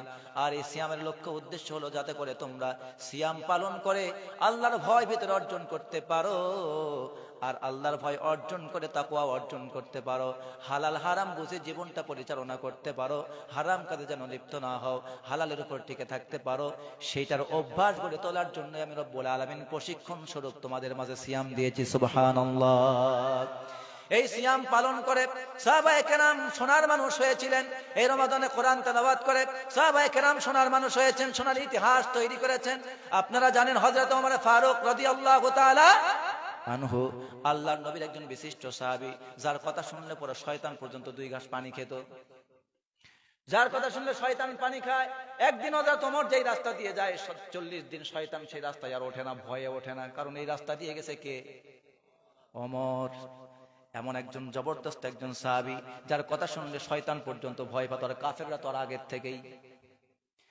ওমরের নাম শুনলে পরে ঘরের দরজা লাগাই দিয়ে বলতো, বাপ রে বাপ, ওমর আসতেছে, দরজা কেউ খুলো না, কল্লা থাকবে। ইসলামের বিরোধিতা করতে গেলে কল্লা থাকবে না, ওমর উড়ায় দেবে। এই জন্য তারা ভয়ে দরজা আটকায় দিত, জানালা আটকায় দিত। ওমরের নাম শুনলে পরে সেই ওমর যখন ইসলাম কবুল করে মুসলমান হয়ে গেলেন, কোরআন তেলাওয়াত করলেন, সিয়াম পালন করলেন, আল্লাহর দেওয়া আদেশ নিষেধগুলি মেনে নিলেন।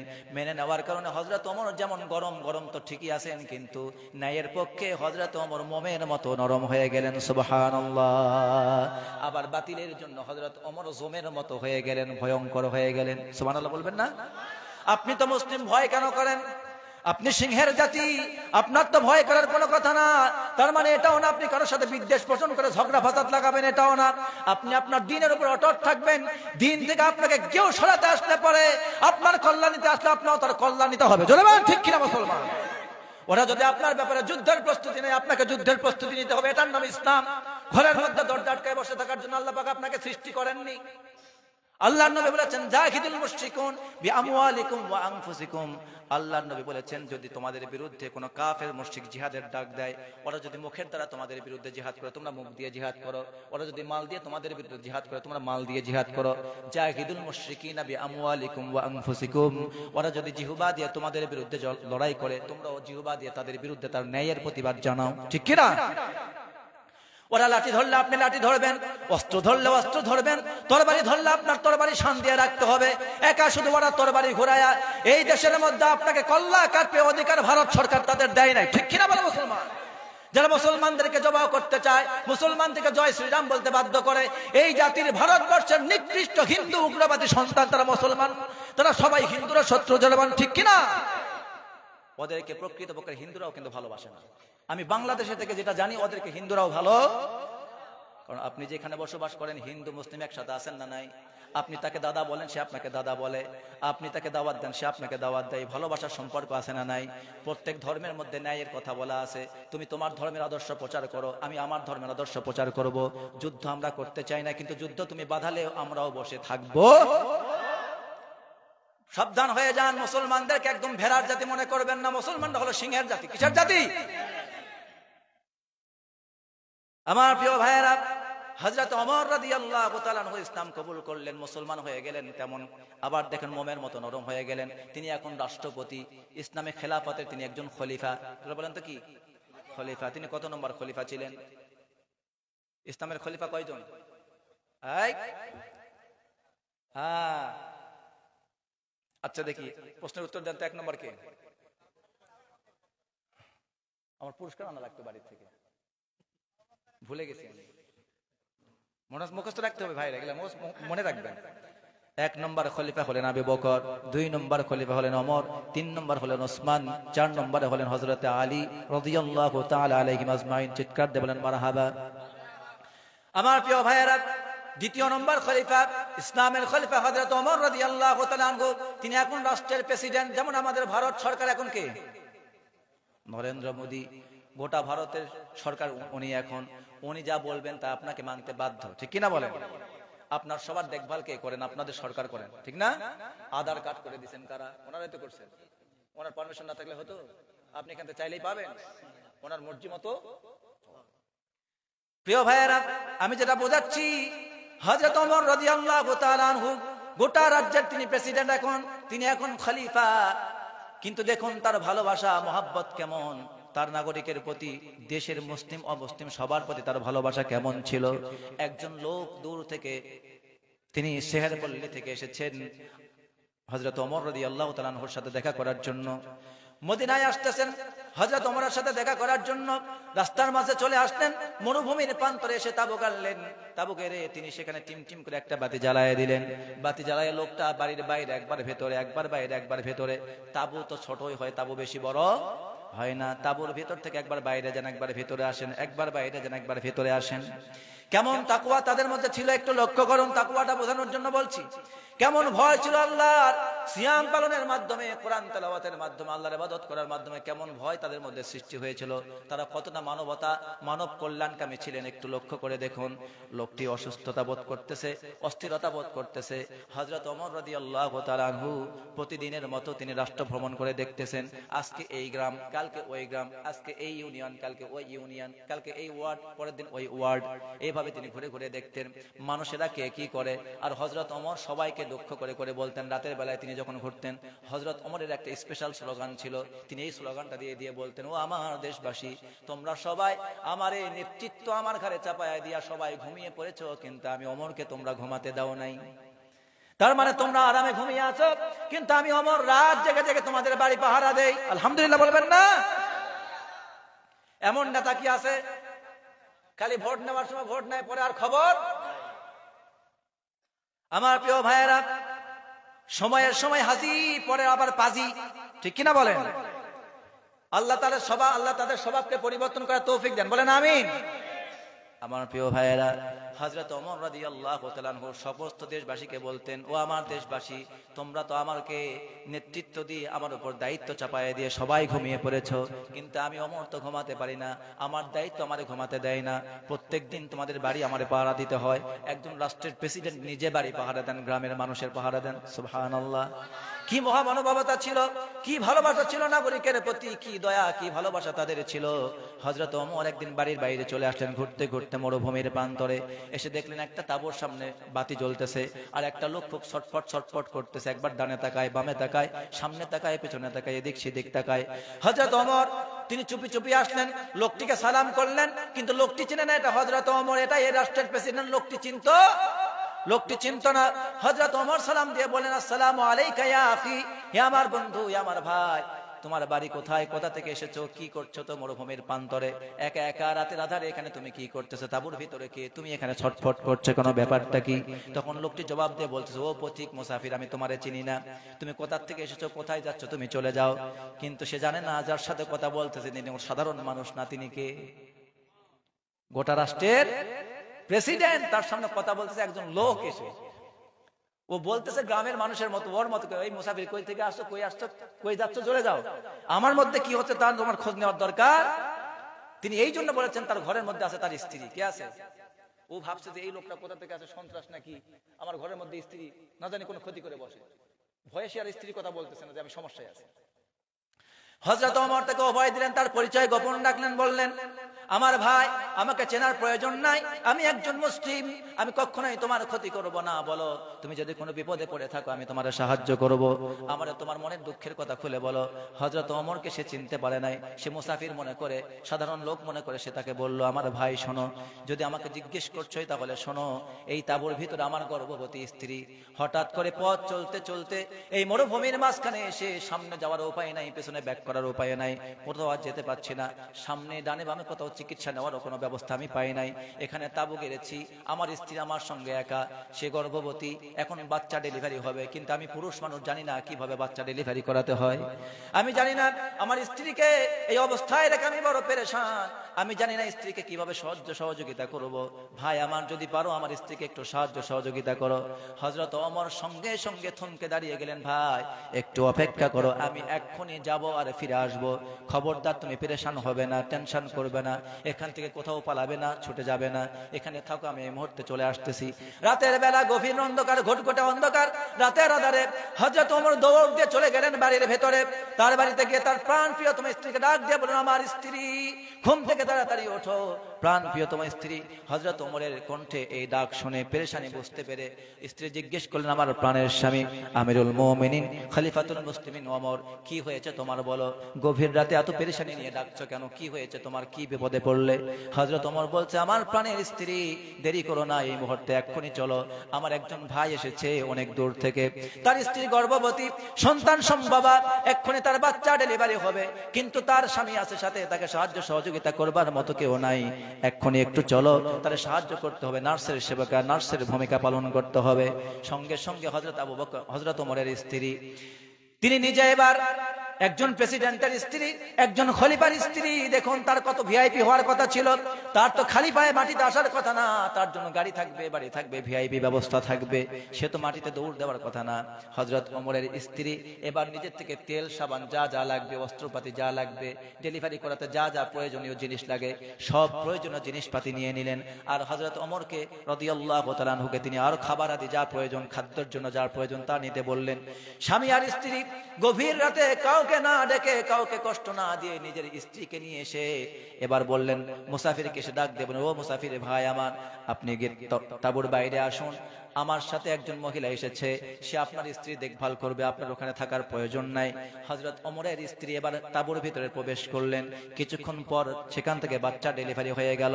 আর হযরত ওমর, এখানে ওই লোকটা ছিল বড় ক্ষুধার্ত, লোকটা ছটফট করছিল ক্ষুধার যন্ত্রণায়।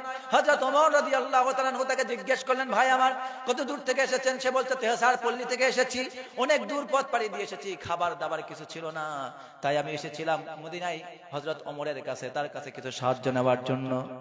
কার কাছে আসছে? ওমরের কাছে আসছে সাহায্য নেওয়ার জন্য। এখন তার খেদমত করতেছে কে? কিন্তু এখনো লোকটা চিনে না যে এটাই সেই ওমর। এবার হযরত ওমর নিজে চুলা খুললেন, নিজে চুলা করে রুটি বানালেন, সেখানে তুলে দিলেন, দুই ভাই মিলে খড়ি জোগাড় করে রান্না বান্না করে স্বামীর জন্য রান্না করে দিলেন এবং তার স্ত্রীর জন্য খাবারের ব্যবস্থা করে দিলেন। খাওয়ান দাওয়ান সব শেষ করার পর তারা শরীরে শক্তি ফিরে পেল, হৃদয়টা প্রশান্ত হলো, এবার বাচ্চা ওখান থেকে ডেলিভারি হয়ে গেল। হযরত ওমরের স্ত্রী ডাক দিয়ে বলতেছে, আমিরুল মুমিনিন, আপনার বন্ধুকে সুসংবাদ জানায় দেন, তার একটা পুত্র সন্তান হয়েছে। চিৎকার দিয়ে বলেন আলহামদুলিল্লাহ। সন্তান হলো, আপনারা তো আলহামদুলিল্লাহ বললেন না নাকি? মেয়ে হলে পড়বেন না পুত্র হলে পড়বেন, না দুটা হলে পড়া লাগবে? বলেন আলহামদুলিল্লাহ। যখনই সে শুনেছে আমিরুল মুমিনিন আপনার বন্ধুর স্ত্রীর পুত্র সন্তান হয়েছে, আলহামদুলিল্লাহ পড়েন, সঙ্গে সঙ্গে ওই লোক, যেই লোক হযরত ওমরকে দিয়ে খাটায় নিল, আকাশ থেকে যেন জমিনে পড়ে যায়, ধপ করে তিনি পড়ে গেলেন। এমন অবস্থা হয়ে গেল তার, চোখ কপালে উঠে গেল, কি সর্বনাশ, আমি তো যাচ্ছিলাম ওমরের কাছে এই সাহায্য নেওয়ার জন্য, অথচ ওই লোকটাকে আমি কি না করে আমি তাকে প্রথমে ঘৃণা করলাম, বললাম কোথায় থেকে এসেছো, কোথায় যেতে চাও চলে যাও, এখানে তোমার থাকার দরকার নাই, খারাপ মতলব নিয়ে আসছো নাকি, ঘরের মধ্যে আমার স্ত্রী আছে আর এখানে কুমতলবই শুরু করছো, চলে যাও। অথচ এই লোকটা আমারে কিচ্ছু না বলে আমার সহযোগিতা করলো, আমার সেবা করলো, আমাকে ভালোবাসা দিল। অথচ এটাই যে আমিরুল মুমিনিন আমি বুঝতে পারি নাই। এই কথা শোনার সাথে সাথে ওই লোকটি আবার আমিরুল মুমিনিনের কাছে হাত ধরে বলতেছে, আমিরুল মুমিনিন আপনার একটা আঙ্গুলের ইশারায় আমার কল্লা এদিক থেকে ওদিক হয়ে যেতে পারে, আপনার সঙ্গে বেয়াদবি করেছি, আমি বুঝতে পারি না, আমারে মাফ করে দেন। আমিরুল মুমিনিন হযরতে খলিফাতুল মুসলিমিন ওমর ফারুক রাদিয়াল্লাহু তাআলা আনহু জবাবে কি বললেন শুনুন। আমি হলে কি বলতাম আর সে কি বলতেছে, সে এবার বলতেছে, আমিরুল মুমিনিন তাকে জবাব দিয়ে বলতেছে, ভাই মুসাফির আমার ভয় পাওয়ার কারণ নাই, টেনশন পাওয়ার কারণ নাই, আপনি তো আমার দেশের নাগরিক, আপনি ক্ষুধার যন্ত্রণায় কাতরাচ্ছিলেন, আপনার স্ত্রী সন্তান বাবা গর্ভবতী, আমি রাষ্ট্রের সরকার হিসাবে আমার দায়িত্ব ছিল আপনার খবর নেওয়া, আপনার স্ত্রীর খবর নেওয়া, আপনার দেখভাল করার, কিন্তু আমি নিতে পারি নাই, তাই আপনি আমারে মাফ করে দেন। কাল কিয়ামতের কঠিন ময়দান যেদিন কায়েম হয়ে যাবে, হাসরের ময়দান যেদিন কায়েম হয়ে যাবে, প্রত্যেকটি মানুষকে রব্বুল আলামিন যখন আসামির কাঠগড়ায় দাঁড় করাবেন, আমি জানি না তোমাকে সঠিক সময় তোমার খেদমত না করতে পারার কারণে, তোমার সেবা করতে না পারার কারণে আল্লাহ রব্বুল আলামিন আমাকে যেন আসামির আদালতে না দাঁড় করায়, সেই জন্য আমারে মাফ করে দাও। কাল কিয়ামতের কঠিন ময়দানে ওমরের উপরে কোনো দাবি রেখো না। চিৎকার দেবেন সুবহানাল্লাহ। হযরত ওমরের কথা শোনার পর লোকটা কাঁদতে আরম্ভ করে দিল, চোখে পানি চলে আসলো। এবার হযরত ওমরকে ওই লোকটি ডাক দিয়ে বলছে, আমিরুল মুমিনিন আপনি রাতের বেলায় একজন নার্সকে নিয়ে এসেছেন আমার স্ত্রীর সেবা করার জন্য, কিন্তু এই দায়িত্ব হলো আমার নার্সের সেবা করার বিনিময়ে তার অর্থ দিয়ে দেওয়া, তার পারিশ্রমিক দিয়ে দেওয়া। আমিরুল মুমিনিনকে বলতেছে, আমিরুল মুমিনিন খলিফাতুল মুসলিমিন আপনি যে মহিলাকে আমার কাছে এনেছেন, আপনি কিছু মনে না করলে আমার কাছে যা একটু সামর্থ্য আছে, আমার কাছে যে টাকা কড়ি আছে তা দিয়ে নার্সকে আমি একটু পারিশ্রমিক দিতে চাই। হযরতে ওমর ফারুক রাদিয়াল্লাহু তাআলা আনহু আমিরুল মুমিনিন তিনি জবাব দিয়ে বলতেছেন, ও মহিলা, ও আমার ভাই, তুমি শোনো, তোমার স্ত্রীর যে মহিলাটা সেবা করেছে, এই মহিলা কোনো হসপিটালের নার্স নয়, এটা কোনো সেবিকা খানার সেবিকা নয়, এটা হলো আমার প্রিয় তোমার স্ত্রী। রাতের বেলায় কাউকে সেবা করার জন্য না পেয়ে হসপিটালে না গিয়ে তোমার স্ত্রীর প্রাণ বাঁচানোর জন্য নিজের স্ত্রীকে ঘুম থেকে তুলে এনেছি তোমার সেবা করার জন্য, অতএব তার পারিশ্রমিক দেওয়ার দরকার নাই, তার জন্য দোয়া করো সুবহানাল্লাহ। ভালোবাসা রাষ্ট্র পরিচালনা করতেন, এই কোরআন তেলাওয়াত করে সিয়াম পালন করে তাদের ভিতরে এমন তাকওয়া তৈরি হয়েছিল, এটা তৈরি করে দিয়েছেন কে? আমার প্রিয় ভাইয়েরা, কথা আমার শেষের দিকে চলে এসেছি, এবার দুইটা হাদিস বলে আমি কথা শেষ করে দিতে চাই। এই রমাদান মাস কিসের মাস বলুন তো? ক্ষমার মাস। কিসের মাস? ক্ষমার মাস, গুনাহ ছড়ানোর মাস, নাজাত পেয়ে যাওয়ার মাস, জাহান্নাম থেকে মুক্তি পাওয়ার মাস। এবার একটা ছোট্ট প্রশ্ন করতে চাই, বলুন তো, ঝড় যখন ওঠে তখন আম কুড়াতে হয় নাকি ঝড় থেমে গেলে তারপর? ঝড় থেমে গেলে তারপর আম, ঝড় থেমে গেলে তারপর কুড়ায়। আম কখন পড়ে? ঝড়ের সময় পড়ে না ঝড়ের পরে পড়ে? আম পড়ে ঝড়ের সময়। কখন? সময়ে 1 কোপ, অসময়ে 10 কোপ। প্রিয় ভাইয়েরা, আপনাদের বোধহয় কষ্ট হচ্ছে, তাহলে ছেড়ে দেই, এটা অনেকদিন আলোচনা করবো ইনশাআল্লাহ। তো আপনাদের কাছে একটা অনুরোধ করব, এই মাহফিলটা আপনাদের মাঝে আপনাদের প্রিয় ভাই, ছোট ভাই, আপনাদের সন্তান সাদ্দাম হোসাইন অনেক কষ্ট করে মাহফিলটার আয়োজন দিয়েছে, একটু আপনাদের কাছ থেকে অনুরোধ করেছে একটু সাহায্য সহযোগিতা নেওয়ার জন্য। আপনারা দিতে পারবেন তো ইনশাআল্লাহ? একটু প্রত্যেকে যে যা পারবেন একটু হাতটা জেগে দেখাবেন। 500 টাকা, 1000 টাকা, যে যা পারবেন, নগদে কিংবা বাকিতে। এই এত বড় প্যান্ডেলটা সাজিয়েছে, পকেটের টাকা তো খরচ হয়েছে, তাই না? আপনারা দিয়েছেন, তবুও তার জন্য ঘাটতি না থাকে, এই জন্য আপনাদেরকে আরেকটু কষ্ট করতে হবে। এখনো যারা দেন নাই, আমার হাতে মুসাফা করেও দিয়ে যেতে পারবেন। এবং আপনারা আমার কাছে, আমি মুসাফির হিসেবে এসেছি, আপনাদের জন্য দোয়া করবো ইনশাআল্লাহ। আপনারা 500 টাকা, 1000 টাকা, যে যা পারবেন একটু দেওয়ার জন্য আমার কাছে একটু সরাসরি দিতে পারবেন। একটু এরকম আছেন 2-4 জন বান্দা, একটু হাতটা জেগে দেখেন ইনশাআল্লাহ। দেখেন দিলের ভালোবাসা কত। আমি আজকে আসবো এখানে, কে যেন বলেছে যে হুজুর আসবে না, কি নাম? খায়রুল ইসলাম ভাই, আমার খায়রুল ইসলাম ভাই সাদ্দাম ভাইয়ের ভগ্নিপতি, তাই না? দুলা ভাই, দিদাজি নাকি?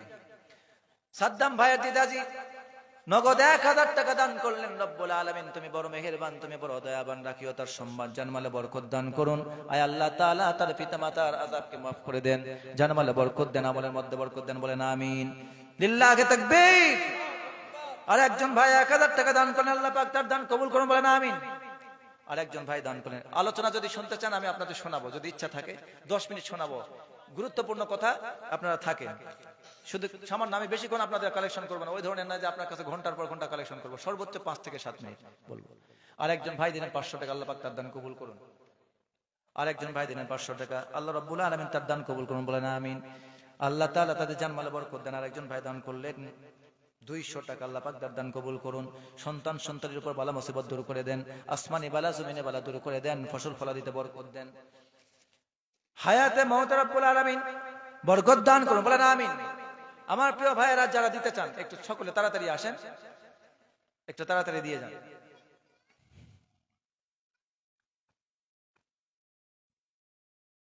তাহলে আপনারা এসে এখানেও দিতে পারবেন। তাহলে আচ্ছা ঠিক আছে, ইনশাআল্লাহ ইনশাআল্লাহ।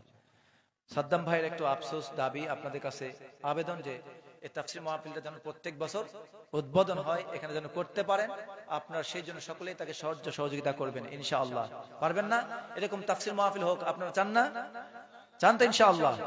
ঠিক আছে, আমি আর রমজান সম্পর্কে আর ব্যাপক আলোচনা করলাম না, আপনাদেরকে 2-3টা টিপস দিয়ে যাচ্ছি। 1 নম্বর, সামনে রমজান আসতেছে, এই জন্য বেশি বেশি আপনার আমার কাজ হলো, প্রথম 1 নম্বর কি করব বলেন তো? তওবা করব। 1 নম্বর কি করব বলেন? কি করব?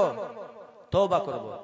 2 নম্বরে আমাদের কাজ হলো রমাদানের ফরজ সিয়াম একটাও আমরা ছেড়ে দেব, ফরজ রোজা রাখবো, বলেন ইনশাআল্লাহ। 3 নাম্বার, রমাদান মাস কোরআন নাজিলের মাস, এই মাসে প্রত্যেক মুসলমানরা, অন্তত প্রত্যেক মুসলমানরা যত বেশি বেশি পারেন কোরআন তেলাওয়াত করে খতম করবেন, বলেন ইনশাআল্লাহ।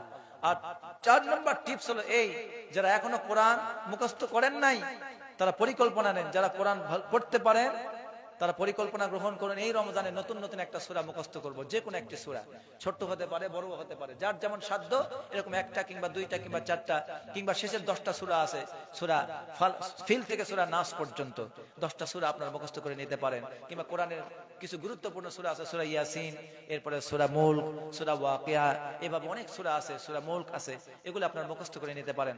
আল্লাহ পাক আমাদের সবাইকে রমজানের হক আদায় করে সিয়াম পালনের তৌফিক দান করুন, বলেন আমিন। আল্লাহ কবুল করুন, বলেন আমিন। আগামী কালকে আমার তাফসীর মাহফিল রয়েছে, কোথায় এটা? আমাদের হল পাঞ্জিপাড়া, পান্তাপাড়া, ওই জায়গাটার নাম কি বলে দেন? পাঞ্জিপাড়া পান্তাপাড়া মাদ্রাসায় মাহফিল রয়েছে। যদি আপনাদের আজকে অনেকের ক্ষুধা মিটবে না বা আগামী কালকে আপনারা আসবেন ইনশাআল্লাহ, আমি সেখানে ধারাবাহিকভাবে তাফসীর করার চেষ্টা করব ইনশাআল্লাহ। আপনাদের দাওয়াত রইল। আর কথা বাড়াতে চাই না, দোয়া করে দেব এখন ভাই, দোয়া করে দিচ্ছি। আস্তাগফিরুল্লাহ রাব্বি মিন কুল্লি যামবিন ওয়া আতুবু ইলাইহি, লা হাওলা ওয়া লা কুওয়াতা ইল্লা বিল্লাহ। আল্লাহুম্মা সাল্লি আলা মুহাম্মাদ।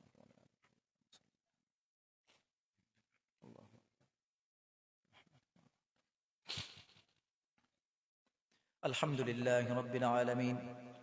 اللهم انت السلام ومنك السلام، تباركت يا ذا الجلال والإكرام.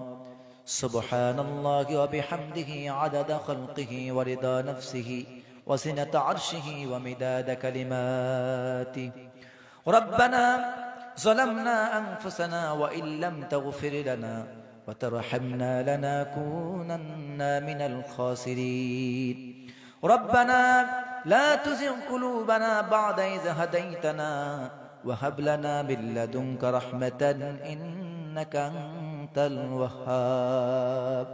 আয় আল্লাহ তাআলা, জীবনে অনেক পাপ করেছি, গুনাহ করেছি রব্বুল আলামিন, গুনাহ করতে করতে বেহিসাব গুনাহ করে ফেলেছি। আয় আল্লাহ তাআলা, আমাদের পাপের দিকে যদি তুমি তাকাও তোমার রাগ গোসা বেড়ে যাবে। রব্বুল আলামিন, তোমার দয়া, তোমার রহমত, তোমার করুণার প্রতি আমরা তাকিয়ে আছি। রব্বুল আলামিন, আমাদের গুনার দিকে না তাকাইয়া তোমার গফফার নামের ওসিলায় আমাদের প্রত্যেকের জীবনের গুনাহ মাফ করে দাও রব্বুল আলামিন। বিশেষ করে আজকের এই কোরআনের মাহফিলে দূর দূরান্ত থেকে কিংবা নিকট কিংবা দূরবর্তী থেকে যারা এসেছেন, অংশগ্রহণ করেছেন, দীর্ঘক্ষণ কোরআনের আলোচনা শুনলেন, আয় আল্লাহ তাআলা তাদের সাথে আমার রক্তের কোনো সম্পর্ক নাই, শুধু দ্বীনের সম্পর্ক। রব্বুল আলামিন কোরআন শুনতে এসেছেন, তোমার রাসূলের সুন্নাহ শুনতে এসেছেন। আয় আল্লাহ তাআলা যতটুকুন কথা বলেছি কোরআন হাদিস থেকে বোঝাবার চেষ্টা করেছি। রব্বুল আলামিন দয়া করে মেহেরবানি করে এই কোরআনের বরকতে আল্লাহ তাদের গুনাহ খাতা, আমাদের গুনাহ খাতা মাফ করে দাও। রব্বুল আলামিন বিশেষ করে আমাদের যাদের মা বাপ দুনিয়া থেকে বিদায় হয়ে চলে গেছেন, জানি না তারা কবরের মধ্যে কোন হালাতে রয়েছেন। রব্বুল আলামিন বার্ষারের নিচে পুকুর পাড়ে শুয়ে আছে, আয় আল্লাহ তাআলা জানি না তাদের কবরের মধ্যে কি হালাত, অথচ আমরা দেশ বিদেশের খবর পাই, মোবাইলে নিতে পারি, ইন্টারনেটে নিতে পারি। রব্বুল আলামিন বাড়ির পাশে বার্ষারের নিচে দরজার সামনে জানালার পাশে মা শুয়ে আছে, বাবা শুয়ে আছে। রব্বুল আলামিন কবরে কি অবস্থায় আছে মা বাবার খবর নিতে পারি না। আয় আল্লাহ তাআলা তুমি বড় মেহেরবান, তুমি বড় দয়াবান, তুমি রহমানুর রহিম, তুমি গফুরুর রহিম। রব্বুল আলামিন দয়া করে মেহেরবানি করে আমাদের জনম দুঃখিনী মা, আমাদের দরদের পিতা, তাদেরকে মাফ করে দাও। রব্বির হামহুমা কামা রব্বায়ানি সগীরা, রব্বির হামহুমা কামা রব্বায়ানি সগীরা। রব্বুল আলামিন এই এলাকাবাসী, আল্লাহ তাআলা সাফাত বাড়ির যত মুসলমান ভাইয়েরা এই কোরআনের আলোচনা শুনলেন, রব্বুল আলামিন তাদের সবাইকে মাফ করে দিন। আমার মা বোনদেরকে মাফ করে দিন, আমার যুবক ভাইদেরকে মাফ করে দিন, আমার বৃদ্ধ বাবাজিদেরকে মাফ করে দিন, জওয়ানদেরকে মাফ করে দিন, তরুণদেরকে মাফ করে দিন। আয় আল্লাহ তাআলা আমার ডানে বামে অনেক আলেমরা বসে আছেন, আমি তাদেরকে চিনি না জানি না, কিন্তু আমার সাথে তাদের সম্পর্ক দ্বীনের, আমার সাথে তাদের মহাব্বত কোরআনের জন্য, তোমার রাসূলের সুন্নাহর জন্য। রব্বুল আলামিন যে আলেম ভাইরা বসে আছেন, আমি জানি আমার চাইতে তাদের জ্ঞান অনেক বেশি। এখানে তারা কথা বললে আমার চাইতে অনেক দামি কথা বলবে, অনেক ভালো ভালো কথা বলতে পারবে, কিন্তু আল্লাহ তারা ভালোবেসে এখানে ডানে বামে বসে কথা শুনতেছেন, আমাকে সম্মানিত করেছেন। রব্বুল আলামিন যেসব আলেম ভাইয়েরা ডানে বামে বসে কথা শুনলেন, রব্বুল আলামিন আমার এই আলেম ভাইদের মর্যাদা, তাদের সম্মান তুমি আরো বাড়ায় দাও। আল্লাহ তাদের ইলম, আল্লাহ তাআলা তাদের কালামকে আরো মজবুত করে দাও। রব্বুল আলামিন বিশেষ করে এই সাপাট বাড়ি এলাকায় যারা মাটির নিচে শুয়ে গেছেন, আল্লাহ তাদেরকে মাফ করে দিন। এই মাহফিল যারা আয়োজন করেছেন তাদেরকে কবুল করে নিন। যারা টাকা দিয়েছেন, পয়সা দিয়েছেন, শ্রম দিয়েছেন, বুদ্ধি দিয়েছেন, সহযোগিতা করেছেন, আল্লাহ তাদেরকে মাফ করে দিন। আর আল্লাহ তাআলা বিশেষ করে মাইকিং ভাই, মাইক ম্যান, রব্বুল আলামিন তিনি সুন্দরভাবে এখানে সেটআপ দিয়েছেন, মাইকিং সুন্দরভাবে এখানে সেটআপ দিয়েছেন, লাইটিং করেছেন, সুন্দর ব্যবস্থা করেছেন, তার সাউন্ড সিস্টেম আল্লাহ যথাসাধ্য চেষ্টা করেছে কোরআনের মাহফিলে ভালো সার্ভিস দেওয়ার জন্য। আয় আল্লাহ তার সার্ভিসের প্রতি আমি সন্তুষ্ট, আল্লাহ তার ব্যবসার মধ্যে বারাকা দান করে দিন। রব্বুল আলামিন কোরআনের মাহফিলগুলোতে আল্লাহ তাকে আরো খেদমত দেওয়ার তৌফিক দান করুন। আয় আল্লাহ তাআলা আমরা যারা হাত তুলেছি আল্লাহ আমাদের মাফ করে দিন। বিশেষ করে পান্তাপাড়া থেকে আমার শুভাকাঙ্ক্ষী আবার বন্ধু ভাইরা এসেছেন, রব্বুল আলামিন তবিবুর রহমান ভাই, আব্দুস সুবহান ভাই, আজাদ ভাই এসেছেন আমার সাথে আল্লাহ কষ্ট করে। রব্বুল আলামিন সাদ্দাম ভাই, ড্রাইভার ভাই অনেক কষ্ট করে আনলেন। আল্লাহ তাআলা যারা এনে কষ্ট করলেন আল্লাহ তুমি তাদেরকে মাফ করে দাও। আমার ভাই যারা আমার সাথে এসেছেন আল্লাহ তাদেরকে মাফ করে দিন। আল্লাহ তাদের জানমালের মধ্যে বরকত দান করে দিন। আল্লাহ তাআলা দ্বীনের খেদমতের জন্য আল্লাহ তাদের কবুল করে নিন। এই এলাকার যত সন্তান রয়েছে, যুবক রয়েছে, আল্লাহ প্রত্যেককেই ওমরের মতো করে, আলীর মতো করে কবুল করে নিন। আল্লাহ হাসান হোসেনের মতো কবুল করুন। আল্লাহ তাদের দিলের মধ্যে দ্বীনের মহাব্বত বাড়িয়ে দেন। আল্লাহ সাহসের দিক থেকে আল্লাহ হাসান হোসেনের মতো সাহস বাড়াইয়া দেন, আলীর মতো বড় বড় যোদ্ধা বানাইয়া দেন, ইসলামের এক একজন বীর শার্দুল হিসাবে কবুল করে নেন। আল্লাহ তাআলা তাদের বুক ভরা ঈমান দিয়ে দাও, কলিজা ভরা সাহস দিয়ে দাও, দেশের সুষ্ঠু যোগ্য নাগরিক হয়ে দেশ এবং যাদের খেদমত করার তৌফিক দান করে দাও। মা বাবার মুখ উজ্জ্বল করবার মতো আল্লাহ সন্তান হওয়ার তৌফিক দাও, পড়ালেখায় মনোযোগী বানিয়ে দাও। আয় আল্লাহ তাআলা এই দেশের মধ্যে যেন কল্যাণ করতে পারে সেই তৌফিক তুমি তাদের দান করে দাও। এই এলাকাবাসীকে যেন কল্যাণের জন্য কাজ করতে পারে সেই তৌফিক দান করে দাও।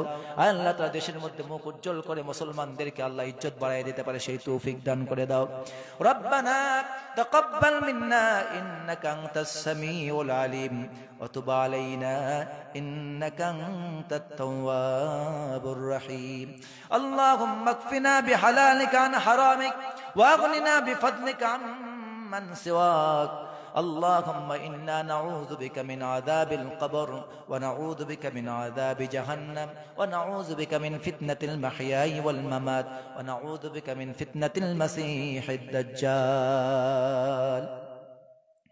اللهم إنا نسألك الجنة ونعوذ بك من النار اللهم ادخلنا الجنة واجرنا من النار ربنا تقبل منا إنك أنت السميع العليم وتب علينا إنك أنت التواب الرحيم سبحان ربك رب العزة عما يصفون وسلام على المرسلين والحمد لله رب العالمين واجعل آخر كلامنا عند الموت لا إله إلا الله محمد رسول الله صلى الله عليه وسلم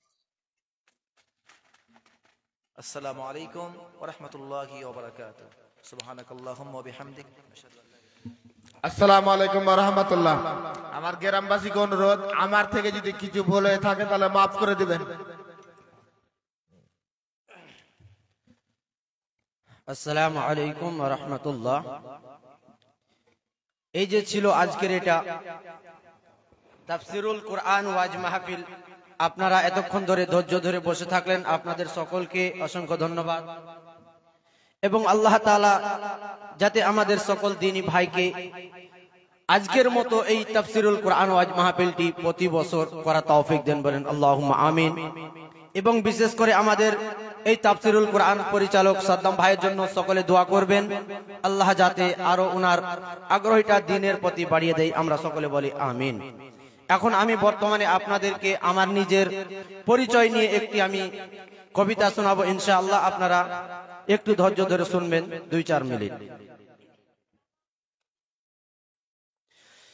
তোমরা জানো কি জানো না, জেনে নাও আমার ঠিকানা, গ্রাম ঝাড়বাড়ি সিংনাথ গোয়ালপুর থানা।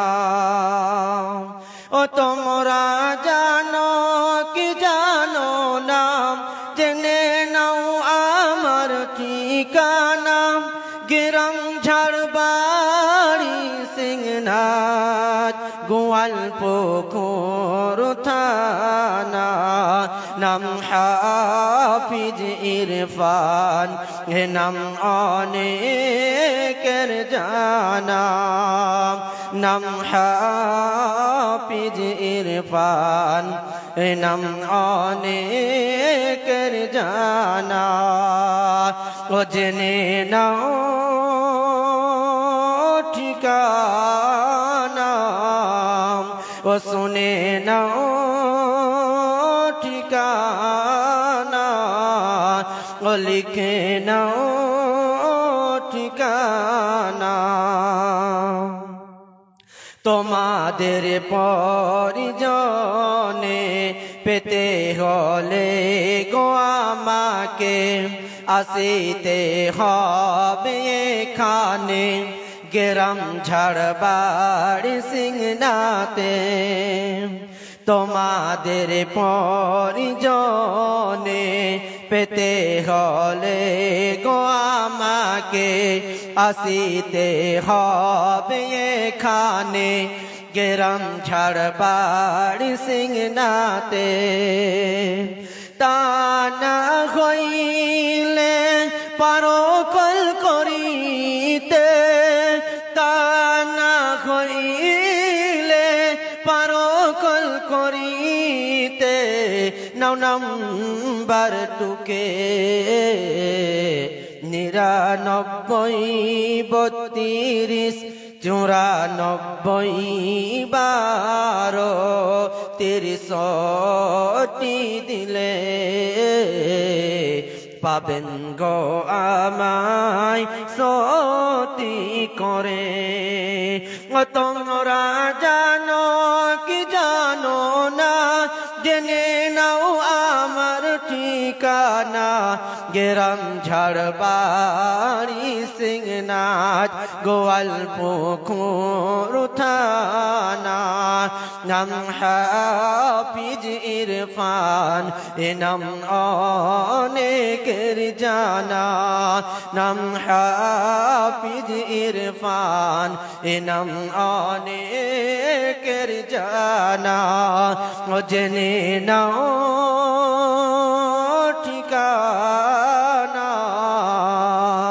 ও শুনে নাও ঠিকানা ও লিখে নাও ঠিকানা তা না হইলে আরেকটু শুনে নিবে তা না হইলে আরেকটু শুনে নিবে বাবা আইনুল হক মোলে গ্রাম ঝাড়বাড়ি সিংনাথ মোলে বাবা আইনুল হক মোলে গ্রাম ঝাড়বাড়ি সিংনাথ মোলে ও তোমরা জানো কি জানো নাম জেনে নাও আমার ঠিকানা গ্রাম ঝাড়বাড়ি সিংনাথ গোয়ালপুকুর থানা নাম হাফিজ ইরফান এ নাম অনেকের জানা নাম হাফিজ ইরফান এ নাম অনেকের জানা ও জেনে নাও ঠিকানা ও শুনে নাও ঠিকানা ও লিখে নাও ঠিকানা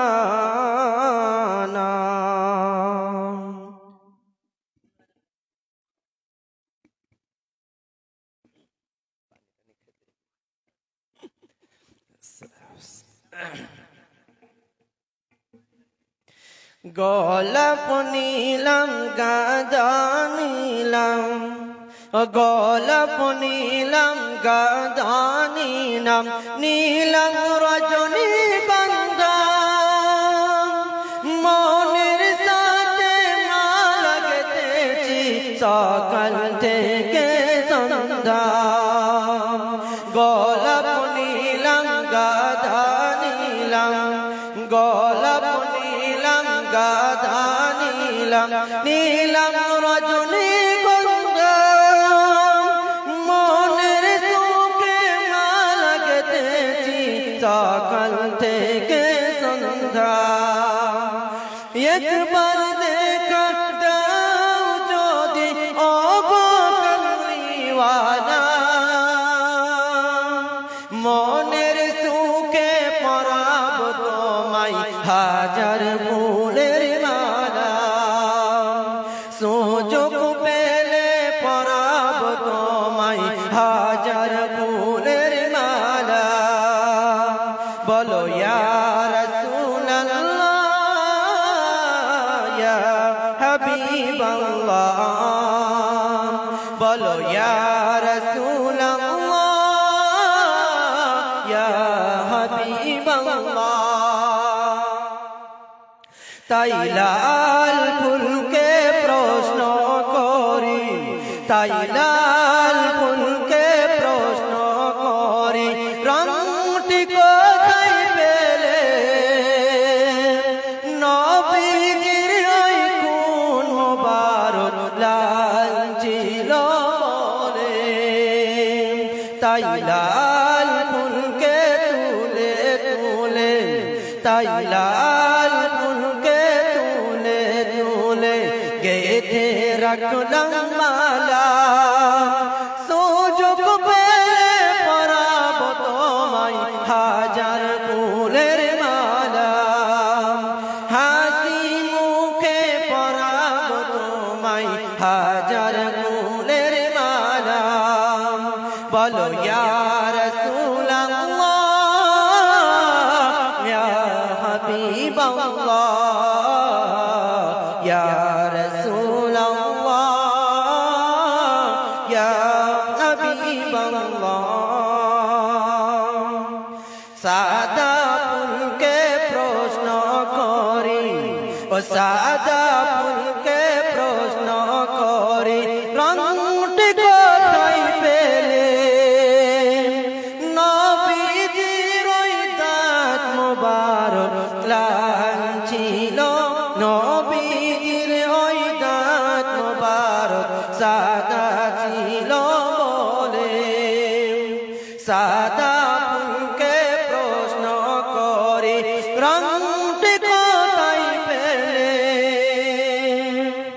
নবীজির ওই দাঁত মোবারক লাঞ্ছিল বলে, তাই নবীজির ওই দাঁত মোবারক, তাই নবীজির ওই দাঁত মোবারক সাদা ছিল বলে, তাই সে ফুলকে তুলে তুলে মালা গেঁথেছিলে। সুযোগ পেলে পরাব তোমায় হাজার ফুলের মালা, বলো ইয়া রাসূলুল্লাহ ইয়া হাবিবাল্লাহ ইয়া রাসূলুল্লাহ। আসসালামু আলাইকুম।